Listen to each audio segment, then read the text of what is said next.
Enne kui sa vaatama hakkad, hästi kiire teadaanne sulle. All on link, kus saad küsida meilt küsimusi juhtimise kohta, elu kohta, mis iganes probleemid sul ka ei oleks. Me vastame sulle nendele hea meelega läbi oma vaate. Kindlasti kirjuta meile küsimus ja sa saad selle vastuse. Aitäh sulle. Nii. Ühesõnaga, ma olen selle ploki otsas istun nüüd juba 2 nädalat. Tšaka istus selle otsas mitu aastat, mina olen sellega tööd teinud 2 nädalat juba. Ja mida ma tegin? Ma võtsin Tšaka podcastid 303-308, ehk siis seda kõike võimalik kuulata sealt ka. Ja ilmselt on seal see isegi parem kui siin, aga siin ma räägin oma mõtteid juurde. Ja millest me rääkima hakkame, on siis sõjalise ebakompetentsuse psühholoogia või siis inglise keeles psychology of military incompetence. Mida ma siis tegin? Ma võtsin hunniku materjali ja podcastist võtsin sealt transkripti ja tõlkisin selle eesti keelde. Ja siis hakkasin sealt, miks ma seda teen? Mulle tundub, et see teema on hästi oluline. Ma olen seda raamatut soovitanud sõjakoolis sõjaväelastele väga palju lugeda, aga ma olen täitsa kindel, et seda tegelikult on raske kätte saada, seda raamatut võib-olla, ja kuna kellelgi ei ole aega ka kunagi, siis on vähe tõenäoline, et seda loetud on. Asi, millest alustatakse, on see, et selline idee, et iga inimene, kes sõjaväes on käinud, et ta peab olema uskumatult hea juht. Aga siis see sama raamat vaidleb selle vastu. Mitte siis tervikuna, aga autor toob välja väga olulise punkti. Et kui panna kõigile sõjaväelistele juhtidele ühine tekk peale ja öelda, et nad on sõjaväes ja järelikult on nad väga head, siis see ei ole väga hea lüke. Võib tegelikult öelda, et läbi ajaloo on olnud mõningaid tõeliselt halbasid juhte ja on suhteliselt järjepidev muster, et sa saad halbu sõjalisi juhte ja eriti siis halbu kõrgeid sõjalisi juhte. Ehk siis see ei ole seal mingi trend, on seal, kui sa vaatad ajalugu, et kus kohast need tulevad, et meil on olemas kindlasti häid juhte, aga on väga kõrgetel kohtadel on ajalooliselt väga kehvasid juhte. Ja mees nimega siis Dr. Norman F. Dixon on siis kirjutanud raamatu, millest me siis rääkima hakkame, aga selle tüübi tausta uurides siis loomulikult on ta väga pädev olnud, ta on saanud erinevaid auhindasid, tal on erinevaid doktorikraade filosoofias, igasuguses teaduses. See on see, et ta teenis ka Briti armees aastatel 1940–1950 ja sai siis teises maailmasõjas haavata. Ja siin on ka üks tsitaat siis tema sõnadest. Ta sai haavata suuresti omaenda ebakompetentsuse tõttu. Aga mis kõige olulisem selle juures, et tal on siis sõduri perspektiiv. Et kellegi perspektiiv, kes on võidelnud, kes on käinud lahingutes ja ta saab siis selle asetada oma akadeemilisele teadmistele. Eessõna on siis kirjutatud selle raamatule Geoffrey Warrowall, kes on siis Texase ülikooli sõjaajaloo professor ja selle eessõna mõte tegelikult, ja miks me seda siin veidike räägime, on anda üldist konteksti, et kuhu suunas see raamat minema hakkab. Ehk siis Norman Dixoni teos sõjalise ebakompetentsuse psühholoogiast on klassika, mida tuleks lugeda mitte seetõttu, et see on igas detailis tõene, vaid seetõttu, et see pakub sõja ajaloolasele, analüütikule või tudengile olulist meetodit, et avastada sõjaliste vigade ja lüüasaamiste mitmetahuline põhjus. Dixon rakendab psühholoogilist teooriat selgel ja ligipääsetaval viisil ning kasutab seda mitmes juhtimisuuringutes, mis ulatavad 19. ja 20. sajandisse. Ma palun vabandust oma lugemise pärast, sest et ega ma ei tea, kuidas minu lugemist kuulda on või kui hea on minu häält kuulata, sest et ma ei ole ju varem seda niimoodi teinud, nii et pole õrna aimugi. Ei, küll ma üritan hoida rahulikult tempot, et kindlasti andke tagasisidet mulle. Teda piirab teatud mõttes kronoloogia. Briti ohvitseride tüübid, keda ta uurib, on oma ajastu produktid. Igavad, konservatiivsed ja autoritaarsed. Ja läbivalt kogu selle raamatu väitel siis seesama autoritaarsus on see, millest ta räägib. On üks siis alusteemadest ka selles raamatus, et see autoritaarne hoiak, isiksuse tüüp, mida see tähendab ja mida see teeb sulle ja ka kõikidele inimestele, kelle ümber sa siis oled, on ju. Nad käisid umbsetes internaatkoolides, talusid türannilikke vanemaid ja kooliõpetajaid. Nad astusid klassisüsteemi, mis ootas snoobilikku konformsust. Ja ometi, mida sügavamalt sa raamatut loed, seda enam mõistad, et Raglan, Haig või Montgomery spetsiifilised asjalud on vähem olulised kui nende eluaegne kuulumine sõjaväelisse hierarhiasse, mis piirab ja tihti moonutab käitumist. Selle raamatu keskmes on tees, millega kõik saavad nõustuda. Emotsioonid ja motivatsioon moonutavad ja kallutavad alateadlikult igasugust mõtlemist ja taju. Ehk siis, mida see täpselt tähendab, on see, et tuleb emotsioonidest eemalduda. Muidu su pilt on moondunud, on ju, ja egost tuleb eemalduda, sest et ego mõjutab meid ja kokkuvõttes ka meie perspektiiv. Ja see on see, millest see siis siin kokkuvõttes räägibki, on ju. Inimese vajadused, bioloogilised, sotsiaalsed või neurootilised mõjutavad tema taju maailmast tema ümber ja otsuseid, mida ta teeb. Meil kõigil on oma teema käimas. Mõtteselgus, mis on eduka juhtimise võtmekomponent, on alati piiramise rõngas kahtluse, murede ja segajate poolt. Kõik asjad segavad meid, nii nagu telefon ja igasugused piipid. Sõjaväeliste komandöride väljakutse on veelgi suurem, sest nende otsuste panused on nii kõrged ja nad tegutsevad stressirohketes keskkondades nälja, väsimuse, kuumuse või külma, unepuuduse ja kella armutud tiksumise keskel. Mitte ilmaasjata ei nimetanud Napoleon aega kõige andestamatuks sõjapidamise elemendiks. Et siin on nimetatud hunnikus neid erinevaid asju. Kuumus, külm, unepuudus, väsimus, aga aeg on armutu. Aega te kontrollida ei saa. Kui me räägime ka juhtimisest ja otsustamise mudelist, ja me tegime tegelikult Priiduga siin ühe video, mis on äkki juhi otsustamise mudel, siis ja me räägime ka sellest otsuse tegemise tsüklist ja aeg on seal alati esimesel kohal. Sest et sellest, kui palju teil on aega, sõltub väga palju. Dixon kasutab mitmeid juhtimisuuringuid, et selgitada sõjalist ebakompetentsust. Ta alustab Krimmi sõjaga, mille britid võtsid ette ajal, mil toimus kiire industrialiseerimine, õitseng ja kommertslik domineerimine, ehk siis nad olid maailma tipus. Ometi koperdas sellise riigi sõjavägi ühest verisest katastroofist teise. Kuidas sai see võimalik olla, arvestades Briti maailma liidri staatust? Suur osa sellest, leidis Dixon, oli seotud 66-aastase Lord Raglani juhtimisega. Ta oli äärmuslik introvert, kes suri kampaania ajal sügava depressiooni kätte. Raglan triivis nagu tüüritu laev. Ohvitserid tema all kannatasid tuttava dilemma käes. Kui nad võtsid asjad enda kätte, võidi neid süüdistada allumatuses. Kui nad lasid tüürida laevale edasi, triivitult võidi neid süüdistada ebakompetentsuses. Ehk siis tekitati selline hea mõnus kultuur, kus otsustada ei tohtinud ja samas said kohe karistada ka, kui midagi valesti on ja midagi jäi tegemata, ehk siis igat pidi olid sina süüdi. Briti väed ja maksumaksjad kandsid selle süsteemi juhtimisalase ebakompetentsuse ränka hinda, millest kurikuulus kergratsaväe rünnak oli vaid jäämäe tipp, kuna autoritaarsed organisatsioonid nagu sõjavägi on meistrid süü veeretamises. See on nurka surutud lapse iidne taktika. Siis Briti armee elas Krimmi sõja fiasko üle ilma ühegi reformideta. Ehk nad käisid seal läbi, nad 2021 inimest sai surma ja mitte ühtegi reformi. Ehk siis see oli okei, sest et nad võitsid. Ja need kõikide Raglani lollusele, mis tegi Krimmi sõjast Dixoni hinnangul pikaajalise sõjalise ebakompetentsuse prototüübi, järgnes Boorisõda.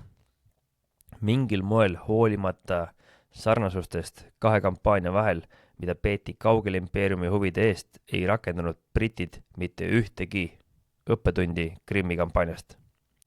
Londoni sooritus 1899. aastal oli veelgi hullem kui 1855. aastal. See oli sõjaline ebakompetentsus, mis venitas usutavuse piire. Tõepoolest, Briti ohvitserid tundsid uhkust, et igasugune pingutus enesearendamiseks on halb toon. Et kujutage ette, et peaksid olema siukses üksuses või siukses kohas, kus eneseareng ei ole teema, ei tohiks seda teha, ärge arendage ennast. Nad hoidsid kinni kasututest rutiinidest nagu liivakrabid, kes tormi ajal vetikate külge klammerduvad. Nad võitlesid Lõuna-Aafrikas sissidega, kandes kaasas luksuslikku pagasit, sealhulgas klaverit, grammofone, kummuteid, polokurikaid ning liikuvaid kööke ja vannitube. Nad võitlevad pooride vastu, kes on põhimõtteliselt metslased, on ju, sissid, ja sul on siis kaasas ikkagi vähemalt klaver. Päris hea, on ju. Ekspeditsiooni juhtis kindral Redverse Buller, nagu Raglan oli ka tema ülepeakaela hädas. Poorid pühkisid temast üle nagu uht veest, ta ei lõpetanud kunagi taganemist. Ja pressandi selle üldnimeks tagurpidi Buller, ehk siis Reverse Buller. Field Marshal Douglas Haig juhtimine esimeses maailmasõjas on ilmselt koht, kus peatuda ja nautida sõjalise ebakompetentsuse psühholoogiat. Pärast Dixoni raamatut on Haigi üle peetud ägedaid vaidlusi poolt ja vastu, kuid vähesed vaidlustaksid seda, et Haigi psühholoogial palju pistmist tema keskpärase kuni kohutava sooritusega Briti ekspeditsioonivägede juhina. Ta oli vana ratsaväelane, iganenud vaadetega sõjapidamisele. Teda valitses poisipõlves range religioosne ema, ta oli üksildane, ligipääsematu ja inspireeritud obsessiivset vajadusest korra järele. Tal kulus liiga kaua aega mõistmaks, kui radikaalselt oli tehnoloogia nagu kuulipilduja ja raske suurtükivägi muutnud sõjapidamist ja muutnud suure osa sellest, mida ta oli õppinud Staabi kolledžis 1890-ndatel. Uskumatul kombel rõhutas Haig sõja lõpuni, et lahingud, kus ta osales, ei olnud normaalne sõjapidamine. Ehk siis lähed sõtta, seal on uus tehnoloogia, ma ei tea, näiteks praegu Ukrainas on droonid, siis sõja lõpuni sa räägid, et see ei ole normaalne viis, kuidas seda peetakse. Ehk siis see ei ole normaalne. Aga see on normaalsus hetkel ja vahet ei ole, kas sina arvad, et see on normaalne või mitte, siis sellest on sul väga vähe abi. Veel hullem, ta andis oma alluvatele autoritaarsuse erilise kingituse, mida Dixon defineerib kui terrible crippling obedience, kohutavalt halvav kuulekus.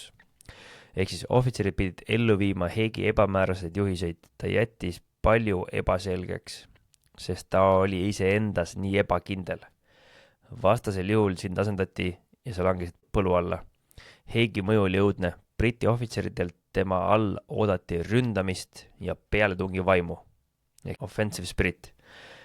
Selle näitamist isegi kõige võitmatumates kaitsetule olukordades, ehk siis, et kaitsest tule all meeletud kuulipildud laulavad, on ju, ja te ei saa sealt minna ja siis öeldakse teile, et demonstreerige vaprust, hoogu ja optimismi ja hüpake siit kaevikust välja ja hakake peale minema.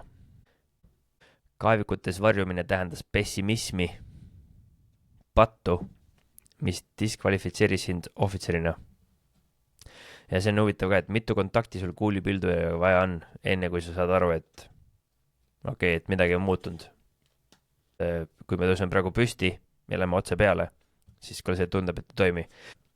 Meil on üks selline stsenaarium, mis siis kirjeldab sellist tunnelnägemist ja kus siis juht tihtipeale saadab oma üksuse olukorda, kus kohas siis on väga võimatu põhimõtteliselt läbi pääseda, seal on mingisugune kitsas pudelikael ja saadab sinna inimesi kahe kaupa, kaks peale, kuni lõpuks tal ei ole tegelikult ühtegi meest alles. Ja selle juures on see kurb asi, et see juhtub iga treeningu juures täpselt samamoodi. Ja see juhtus kaitses täpselt samamoodi, ehk siis ka meil tekitati olukordasid, kus meid pandi tunnel nägema, ehk siis meid pandi jääma kinni oma perspektiivi. Ja kui keegi ei suutnud vaadata suurt pilti, siis oligi see, et meid võis kahe kaupa sinna hakklijamasinasse saata. Ja loomulikult sa lähed, sest et sul on vaja minna. aga nüüd juhina, kui sa oled juba saatnud 2 meest, 4 meest, 6 meest, 8 meest, 10 meest ühte samasse kohta, siis küsimus on, millisel hetkel sa tõmbad pidurit. Kui sa oled investeerinud 100 000, 200 000, 300 000, 400 000, 500 000, 600 000 ja endiselt ei muutu mitte midagi. Eks teine hullumeelsuse definitsioon on ka ju see, et proovida lahendada probleemi sama meetodiga ja arvata, et sa saad teistsuguse tulemuse. Ehk siis, kui nemad tüübid seal olid oma kuulipildujatega ja vastane kuulipilduja, sa nüüd mõtled, et mis värk on, see ei ole normaalne, vanasti ei olnud niimoodi ja ka see oma meestel südame kokku võtta ja vaprust näidata ja hoogu üles panna ja olgu optimistlikud ja mingi otse frontaalis peale, siis see tulemus oli selle katastroofiline. Ja kui me eksi, siis selle esimese päevaga surma 57 000 meest ühe päevaga. Meil on vaja näha suurt pilti. Me ei saa jääda kinni oma emotsiooni, oma egosse ja sellesse perspektiivi, mis selle ees on. Ja kui vastane teeb midagi, mis ei ole normaalne, siis on vaja seda arvesse võtta.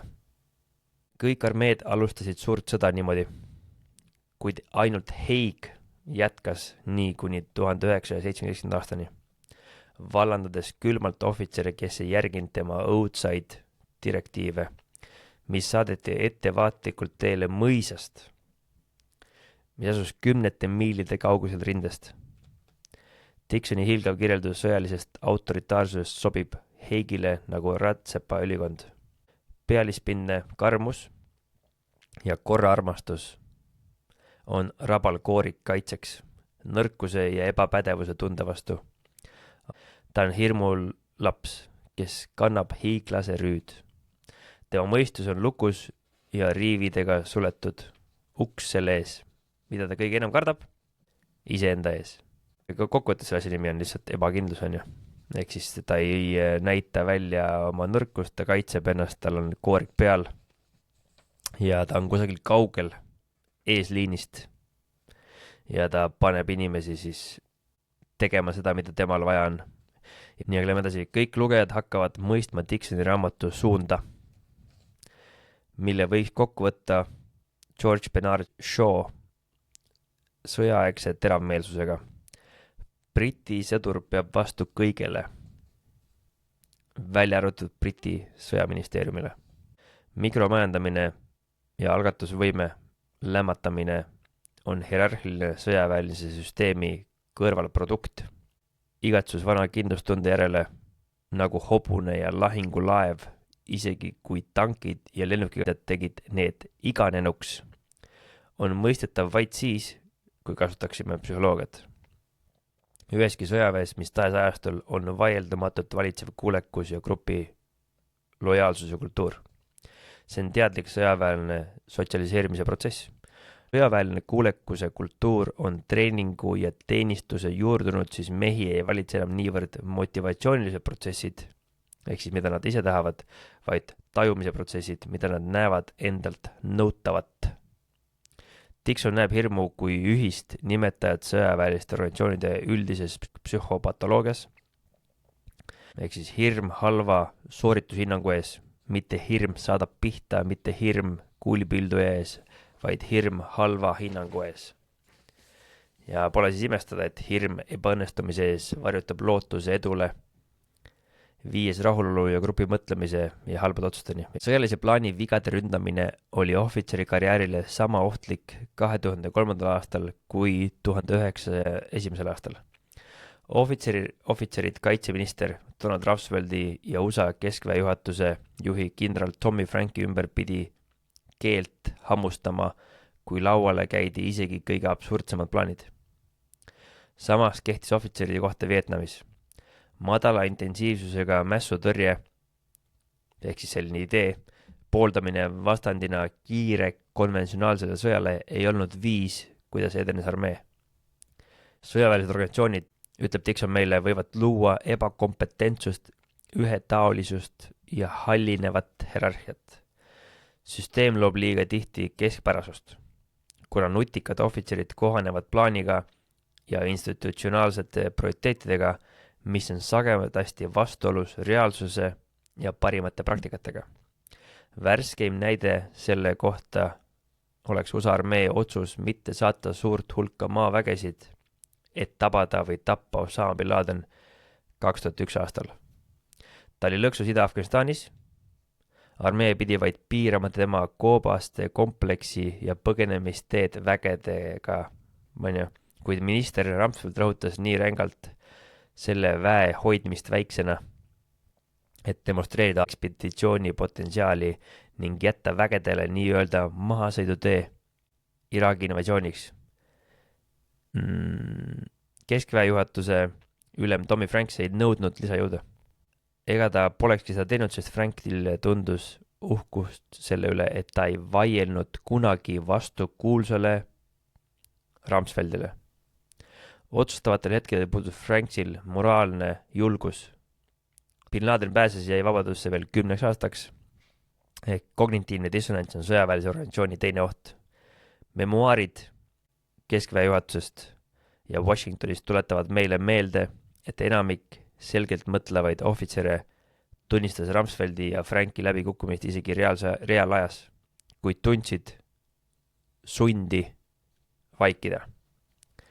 See, kes seda ei teinud, armee staabiülem kindral Erik Sinšeki, kes väitis, et alistatud Iraagi stabiliseerimiseks on vaja massiivset hulka USA vägesid, naeruvääristati ja tõrvuti pensionile kuriteo eest öelda tõde võimule. See kinnitab Nixoni punkti, et ebakompetentsuseni ei vii mitte lollus, vaid pigem autoritaarse isiksuse surnud käsi. Liiga lihtne oleks öelda, et need inimesed, kes juhivad, et need on lollid. Aga tegelikult nad ei olnud lollid. Paljudel juhtudel olid nad üldtargad. Kuid sõjaväelised organisatsioonid sunnivad oma liikmeid liiga tihti käituma lihtsalt ebakompetentselt. Kui George W. Bush palus kindral Tommy Franksil eristada oma vaateid 911 järgsetel sõdadel Rumsfeldi omadest, vastas Franks veidralt. Härra, ma mõtlen täpselt seda, mida mu minister mõtleb, mida ta kunagi on mõelnud, mida ta hakkab mõtlema või mida iganes ta arvas, et ta võiks mõelda. Ehk siis sul on üks kindral, kelle käest sa küsid nõu ja kes ei mõtle ise oma peaga, vaid ta ütleb alati, et ma mõtlen täpselt seda, mida mu minister mõtleb, mida ta on kunagi mõelnud, mida ta hakkab mõtlema või mida iganes ta arvas, et ta võiks mõelda.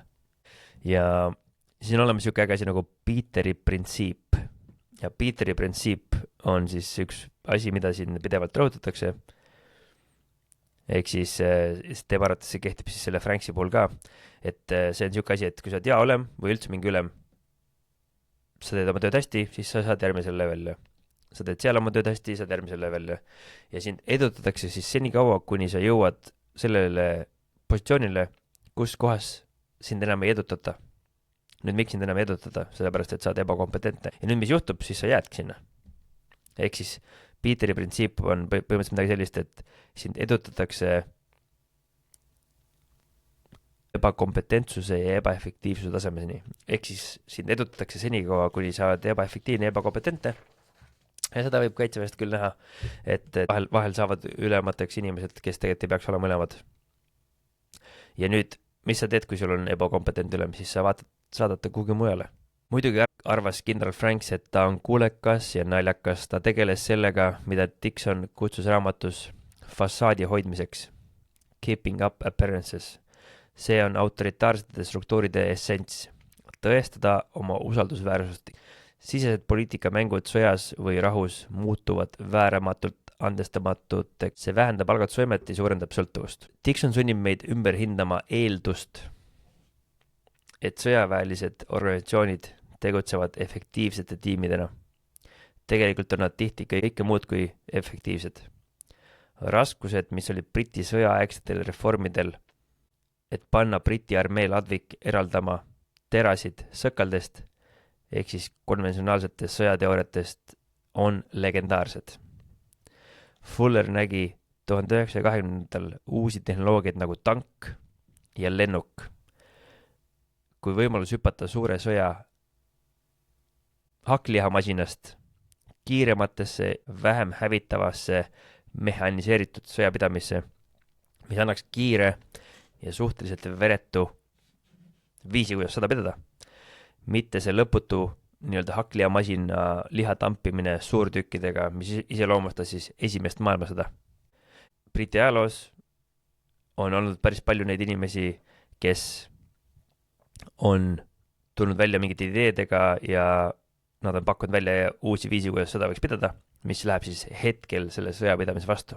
Ehk siis ma kujutan ette, kui praegu, et oletame, enne kui Ukraina sõda pihta hakkas, keegi oleks öelnud, et kuule, et me hakkame nüüd droonide sõda pidama, et hakkame hästi palju väikseid droone tegema ja kõik see muu sinna juurde ja hakkame armeed selleks ette valmistama, siis kõik oleks öelnud, et sa oled hull. Ja sellel oleks olnud nagu võib-olla päris suur vastupanu, mis on ka õige, sest et ega me ei tea, mil järgmine sõda on. Mis on nagu aus küsimus. Aga mis siis Briti maailmas nagu toimunud on, ehk siis Liddell Hart oli siis see tüüp, kes üritas 1926. aastal Briti armee institutsionaalse jäikuse ja umbuse probleemi nii suureks, et ta võrdles seda haigusega, nõudes armee pookimist, inokuleerimist, ehk siis inokuleerimine on selline, ma ei tea, parasiiditõrje, et parasiit on sattunud verre, ehk siis ja tema siis idee oli see, et oleks vaja süsti teha kõikidele armee institutsioonidele ja sinna oleks vaja panna siis mobiilsuse seerumit oleks vaja. Armee jäi liikumatuks, surudes sellised kiusupunnid nagu Liddell Hart varajasele pensionile. Kui kellelegi ei meeldi, mida sa räägid, siis siin saadetakse pensionile. Nüüd mõnes teises riigis, mõnes idanaabriigis, seal lihtsalt lüüakse sind maha. Et selles mõttes, et demokraatias on natuke varem. Teine näide samasugust asjast on siis Hackworth, kes siis oli Vietnami sõja ajal ja Korea sõja ajal üks Jaako lemmikutest. About Face on tema raamat. Hackworth jõudis punkti, kus ta üritas inimesi veenda ja rääkis, kuidas me peaksime asju tegema ja ta tegi seda oma enda pataljoniga ning näitas ka tulemusi. Meil on vaja mässutõrjet, me ei tohiks minna laupkokkupõrketesse, me peame käituma nagu sissid. Liddell Hartist sai märter ja ta visati armeest välja ja David Hackworthist sai ka märter ja visati armeest välja. Liddell Harti viimane tegu mundris oli esitada essee, eks ta esitas oma essee mehhaniseerimise poolt ja selle konkursi võitis siis tankipiirangud. Ja mis selle juures on kõige ägedam või nagu kõige ajuvavam on see, et see juhtus ju enne teist maailmasõda. Et siin on natukene mõnus iroonia, sest et mida siis sakslased tegid. Sest peagi nad said tunda sellist asja nagu Blitzkrieg, sama dokumente, aga neid lugesid saksa kindralid. Ja see oli nende jaoks ka kohustuslik kirjandus, mida iga siis tankikomandör pidi läbi lugema, kohustuslik kirjandus. Briti suutmatuse kohta võtta soomusvägede sõjapidamine omaks õigel ajal meenutas Liddell Hart. Kui sõdur propageerib mõnda uut tõeliselt olulist ideed, ehitab ta üles sellise vastupanumüüri, mis koosneb viimast kahtlusest ja inertsist, et idee õnnestub alles tema enda ohverduse hinnaga. Kui müür lõpuks uue idee surve all järele annab, langeb see ja lömastab ta. See on sõjalise ebakompetentsuse protsess. Oma kasupüüdlikud huvid positsioonil olevad väeteenistused ja ebakindlad juhid. Kõik see panustab innovatsiooni lämmatamisse. Ja liiga tihti innovaatorite patuoinaks tegemisse. Dixon tsiteerib selles kontekstis paratamatult suurt Prantsuse riigimeest George Clemenceau. Sõda on liiga tõsine asi, et seda kindralite hooleks jätta. Fuller, kes oli juhtinud Briti tankikorpust esimeses maailmasõjas, ütles hiljem, sakslastega võitlemine on nali võrreldes brittidega võitlemisega. Ehk siis nende kindralid on vanamoelised ja juhmid, surnud sõjalise ajastu konservatiivid lihtsalt ei liigu paigast. Et olla aus, siis kerget lahendus polnud. Britid pidi valmistama sõjaks samaaegselt Euroopas sakslaste vastu ja üle kogu impeeriumi paljudes potentsiaalsete vaenlaste vastu nagu Itaalia, Jaapan ning India või Palestiina. Tankid võiksid töötada sakslaste vastu, aga neid hangitakse vahendite arvelt, mida on vaja väikesõdade pidamiseks impeeriumi äärealadel. Kuid see ei õigestunud letargiat. Ja letargia on siis siuke sügav uni või halvatus, ütleme siis, ehk siis haiguslik seisund. Ometi on letargia just see, mis õitseb autoritaari maailmas, kus elavat arutelu ja reforme tõlgendatakse kui nahaalsust.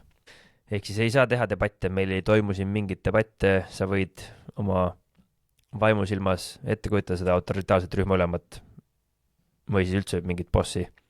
Ta ei taha kuulda mitte mingit debatti selle kohta, kuidas me peaksime mingit ülesannet lahendama, ta ei taha planeerimist teha koos, ettevõtte autoritaarne tegevjuht ei taha debatti selle üle, kuidas me liigume selle uuele turule, ta tahab, et inimesed hoiaksid suu kinni ja teeksid nii, nagu ma ütlen. Prantsusmaal võitles Charles de Gaulle samasuguse ladviku vastu, tahtis väikest professionaalset armeed, mis oleks ülimobiilne ja toetatud õhujõududega. Tema ideed põrkisid vastu vanade kaladega nagu kindralite Maurice Gamelini ja Philippe Pétaini võimu, kes vaatasid rahulikult tagasi 1980. aasta võidule, ehk siis esimese maailmasõja võidule, ja nägid tulevikku vaid selle edasiarendusena, mitte millegi uuena. Tankid tursatas Pétain.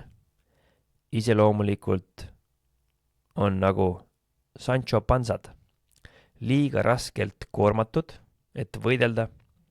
Sancho Panza on siis tegelane Don Quixotost, selline mingi koomiline paks tegelane, kes ei saa tegelikult siis kakelda. Et see kriitika meenutab Don Quixotet ennast, kes ütles Sanchole ühel heal päeval, liiga palju mõistlikkust võib olla hullumeelsus. Ja kõige hullumeelsem on näha elu sellisena, nagu see on. Mitte sellisena, nagu see peaks olema. Ehk siis mida nad siin ütlesid, et need tangid on liiga kohmakad ja suured ja nendega ei ole mitte midagi teha. Ehk siis jätkame sõjapidamist nii, nagu me tegime seda esimeses maailmasõjas. Ja loomulikult ei jää siit raamatust ka välja siis Jossif Stalin, kes sõna otseses mõttes hävitas oma inimesi. Ja sealt on ka üks väga hea näide, Marshal Mihhail Tuhatševski.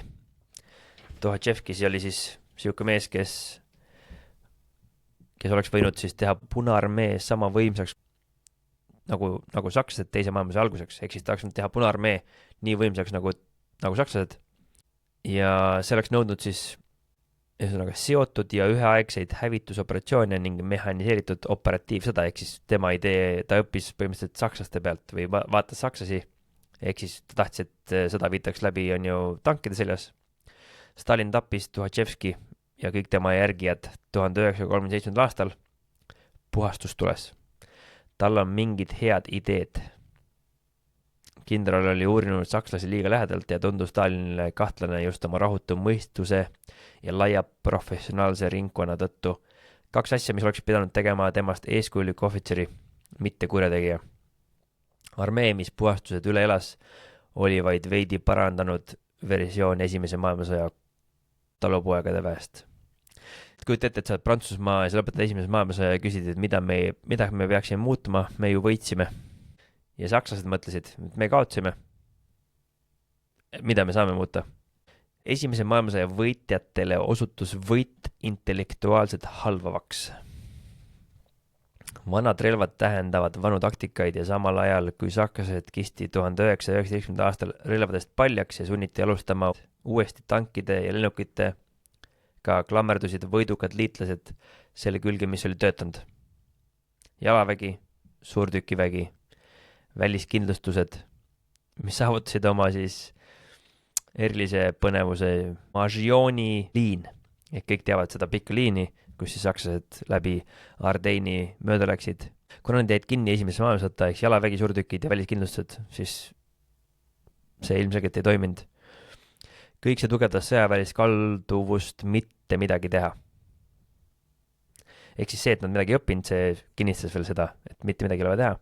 Mitte midagi tegemine on nende meeste mõtetest turvaliseim kui ebaõnnestunud ettevõtmise risk. Ehk siis sõjaväelise autoritaadi emotsionaalne küpsuse puudumine on Dixoni meelest see, mis teeb ta organisatsioonile nii ohtlikuks, isegi kui ta on ümbritsetud teiste autoritaaridega, passiivselt sõltuvad ja ebakindlad. Nad on Dixoni sõnul hirmunud lapsed meeste rüüs. Kõige hullem häda juhtub siis, kui nad edutatakse kõrgemale tasandile. Mitte seetõttu, et nad pingutaksid üle, vaid seetõttu, et nad on jõudnud sinna tänu käskude täitmisele. Järsku, kui nende kohal pole enam kedagi, kaotavad nad pinnase jalge alt. Ehk siis see on seesama asi, millest me rääkisime, et sind edutatakse oma ebakompetentsuse tasemele. Nad kompenseerivad seda kaalutust viivitamisega, asendustegevustega ja põgenemisega tuttavatesse rutiinidesse ja harjumustesse. kui ma ei tea, mida oma meestega peale hakata, ma pole kindel, mis on järgmine samm, arva ära, mis ma siis teen, poleeri oma saapaid.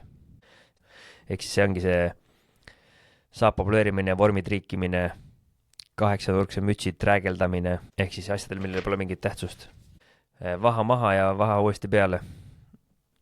Et siin on see, mida teha vaja on, mida mina teen, siin on see põhjus, miks me seda teeme. Ehk siis on oluline selgitada neid asju. Ja kui me paneme oma inimesi siis tegema neid asju, kus nad ei saa aru, miks me midagi teeme, ma ei tea, meil ajateenistus oli me ei saanud vahepeal välja nädalavahetusel sellepärast, et meil oli klassis prožektori peal oleva seal oli üks kruvi ja see kruvi oli tolmune. Ja see oli see viis, kuidas meid nii-öelda nagu koiniti. Nüüd ma ütleks, et sellele on oma koht, aga siis seda peaks debriefima pärast. Üks ajalooline kirjeldas tabavalt Heigi juhtimist esimeses maailmasõjas kui ujuvat, abitut vaala. Heig oli nii aeglane väljastama detailseid otseseid juhiseid oma alluvatele ja lahendama Saksa kaitsetule probleemile. Natside sissetungijate vastase rünnaku juhtimise asemel istus Prantsuse kindral passiivselt armee peakorteris. Üks kolleeg kirjeldas teda sealt nii. Ta oli nagu periskoobita allveelaev. Ehk siis lihtsalt tegematus, otsustamatus. USA kindral John Lucas maabus 1944. aastal Anzios kaitsmata randadel, kuid kaevus hirmunult sisse selle asemel, et söösta Rooma peale. Andes kaugel asuvatele sakslastele aega reageerida, ta ümber piirata ja seda pikendada. Ehk siis on hirm teha otsuseid, igaüks neist näidetest on lihtsalt ma kardan otsustada. Ehk siis iseseisvate mõtlemise puudumine ja nüüd, kui me võtame selle eelmise punkti tagasi, ehk siis meil on halvatusi, me paneme nad tegema asju, mida nad ei mõista, siis see tapab initsiatiivi ja nad tegelikult ei tahagi üldse midagi teha. Parimad kindralid, järeldab Dixon, on olnud mõtteliidrid, ehk siis Mavericks. Juhid nagu Erwin Rommel, Horatio Nelson ja Napoleon Bonaparte. Mehed, kel oli intelligentsust ja enesekindlust vastu panna ja tõrjuda sõjaväelise organisatsiooni negatiivset psühholoogiat. Kahjuks pole keskmine kindral seda tüüpi mees. Dixon märgib, et sõjalised juhid valitakse tihti nende meeldivuse või välimuse järgi, nagu kindral Buller, suure kondiga kandilise lõbuaga, või kindral Neil Ritchie. Tobroks, temas oli suur otsustusvõime aura, aga see bluffiv välimus maskeeris liiga tihti kahtlust ja pessimismi. Liiga palju keha, liiga vähe pead. Ilma terava ja kohanemisvõimelise mõistuseta langeb ebakompetentne kindral kognitiivse dissonantsi ohvriks, lükates tagasi või ignoreerides ebameeldivaid uudiseid või luureinfot. Keskmine kindral, nagu paljud keskmised mehed ja naised, on lõksus neurootilisuse ja paradoksis. Vajadus olla armastatud viib kahese püüdluseni. Ühelt poolt imetluse järele ja teiselt poolt võimu ning kuulsus järele. Sa tahad meeldida, aga sa tahad olla võimas. Kuna see konflikt käib kogu aeg, siis need kaks püüdlust põrkuvad vägivaldselt. Rohkem võimu tähendab, et rohkem inimesi salli sind või kadestavad sind. Suured juhid tõusevad sellest paradoksist kõrgemale, tegutsedes kompetentselt ning võttes kiitust, edutamist ja kriitikat vastu täiskasvanulikult ja mõõdukalt. Dixoni raamat on kahes osas. Esimene esitab juhtimisuuringuid, teine psühholoogilised käitumised nagu snobism, antifeminism. Panustavad siis institutsionaalsesse roidumisse, ehk siis, ma ei tea, see on jõuetuks muutmisesse. Iga inimene on põhimõtteliselt lahinguväli. See on pime kelder, kus peenutsev vanapiiga ja seksi hull ahv on igavese surmavõitluses, kusjuures seda võitlust vahendab siis üsna närviline pangatöötaja. Ehk siis sinu peas on nagu siis 3 sellist, ma ei tea, karakterit. Ehk siis seal on võitlus siis ego, sinu intelligentsuse ja superego vahel. Ehk siis see vanapiiga on superego, see seksihull ahv on siis intelligentsus ja ego on siis see närviline pangatöötaja. See on see, mis su peas toimub. See on iga inimese saatus. Suurepärasus, keskpärasus või ebakompetentsus sõltub sellest, kui sujuvalt ahv, vanapiiga ja pangatöötaja oma erimeelsused lahendavad. Lugudes vanadest sõdadest võiks arvata, et kaasaeg toob moodsamad ohvitserid, et viktorianlik kasvatus ja sünged avalikud koolid, mis vormisid Dixoni uuringu aluseid, on tähtsusetu mineviku jäänused. Vale jutt. Ameerika lapsevanemad ja keskkoolid on ilmselt panustanud sõjalise ebakompetentsusesse mitte vähem. Vaata esimest maailmasõja nimekirja. Kindral John Blackjack Parrish pidi ebakompetentsu tõttu vallandama 2 Ameerika korpsülemat, 6 diviisiülemat ning 1400 või mingi kompaniülemat siis ja muud ohvitseri. Ja see on päris suur vallandamise hulk. Arvestades, et Ameerika võitles selles sõjas vaid 6 kuud. Ehk siis 6 kuu jooksul esimeses maailmasõjas kindral John Blackjack Parrish vallandas meeletus koguses inimesi. George C. Marshall, kes teenis esimeses maailmasõjas Parrishi staabis ja juhtis hiljem USA armeed teise maailmasõjas staabiülemana, oli kõike muud kui ebakompetentne. Marshall oli paljuski mudel kindral. Terve mõistuse ja kehaga. Ta kirjutas 1920. aastal, et ideaalne ohvitser on optimistlik ja leidlik tüüp. Kiire hindama olukordi järeleandmatu otsustavusega ning omab lisaks tervet talupojamõistust, mis hoiab ära rängad vead, mis tulevad otsuste ja tegude kiirusest. Heigi jaoks, esimese maailmasõja kindral, oli optimism olnud abstraktne ja lollakas kontseptsioon. Marshalli jaoks oli see inimlik kontseptsioon, spirituaalne kalle näha klaasi pooltäis, leida tee ümber raskuste ja võita neist hoolimata. See on väga suur vahe, kas sa näed maailma siis klaas pooltäis või pooltühi. Marshall rõhutas samuti mõistuse paindlikkust, et tühistada autoritaarseid kalduvusi. Ta blokeeris ajaveeretajaid ja teiste keskpäraste tõusu. Marshall kutsus neid katastroofi ulgujateks. Selle viisi tõttu, kuidas nad liialdasid raskustega ja punusid vabandusi oma ebaõnnestumise jaoks.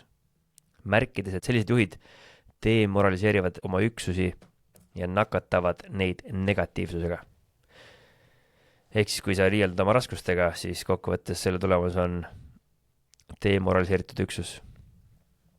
Ja sa nakatad neid negatiivsusega, ehk siis kui sa oledki klaas pooltühi, siis lõpuks on sul kõik klaas pooltühi. 42 vanem kindralist, kes osalesid USA armee viimastel manöövritel enne Pearl Harborit, juhtisid teises maailmasõjas lahinguüksusi vaid 11 nendest. Ülejäänud tuli vallandada või kõrvale lükata kui surnud puit. 10 Ameerika kindralid kaotsid sõja jooksul oma koha.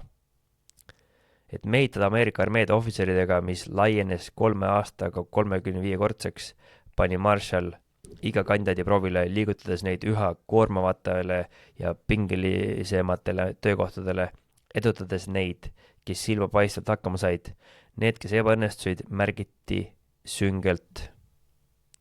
Nad on väljas esimese märgiga kõikumisest, ehk siis faltering. See tähendab, et kui tuli hetk samm teha ja astuda samm ette, siis sa võisid teha halva otsuse ja see oli okei. Aga kui sa ei suuda teha otsust, kui sa jääd kahtlema ja kui sa jääd kõikuma, siis oled sa läinud. Ja see on väga suur vahe. Ja siin on väga siis spetsiifiline on see sõnavaling faltering versus failing. Kõikumine, mitte eksimine. Peale selle väga rääkis temast välisminister ja töötas välja Marshalli plaani Euroopa taastamiseks, mille eest tal omistati ka Nobeli rahupreemia. Ja millest me enne siin rääkisime, ehk siis see kõikumine on siis see kõige täpsem vastu sellele sõnale faltering, kuna ma tegin selle sõna kallal tööd siin veidike, mis see täpselt tähendab. Kõikumine on ebakindlus, stabiilsuse kaotamine, kõhklemine, otsustusvõimetus kriitilisel hetkel, vääratamine, väike viga või ebakindluse märk, murdumine, vaimne reaalmine surval. Miks Marshalli jaoks oli see nii oluline? Marshalli jaoks oli see vahe see, sa võisid teha halva otsuse ja õnnestuda, aga kui sa hakkasid kõikuma, siis oled sa läinud. ehk siis ebaõnnestumine versus kõikumine. See võib olla tingitud halvast õnnest või vaenlase tegevusest, mida ei saanud kontrollida. See on ebaõnnestumine. Ja kõikumine, faltering on see viitab iseloomul nõrkusele või vaimsele ebakindlusele. See on hetk, kus juht kaotab oma mõtteselguse ja hakkab surve all vabisema.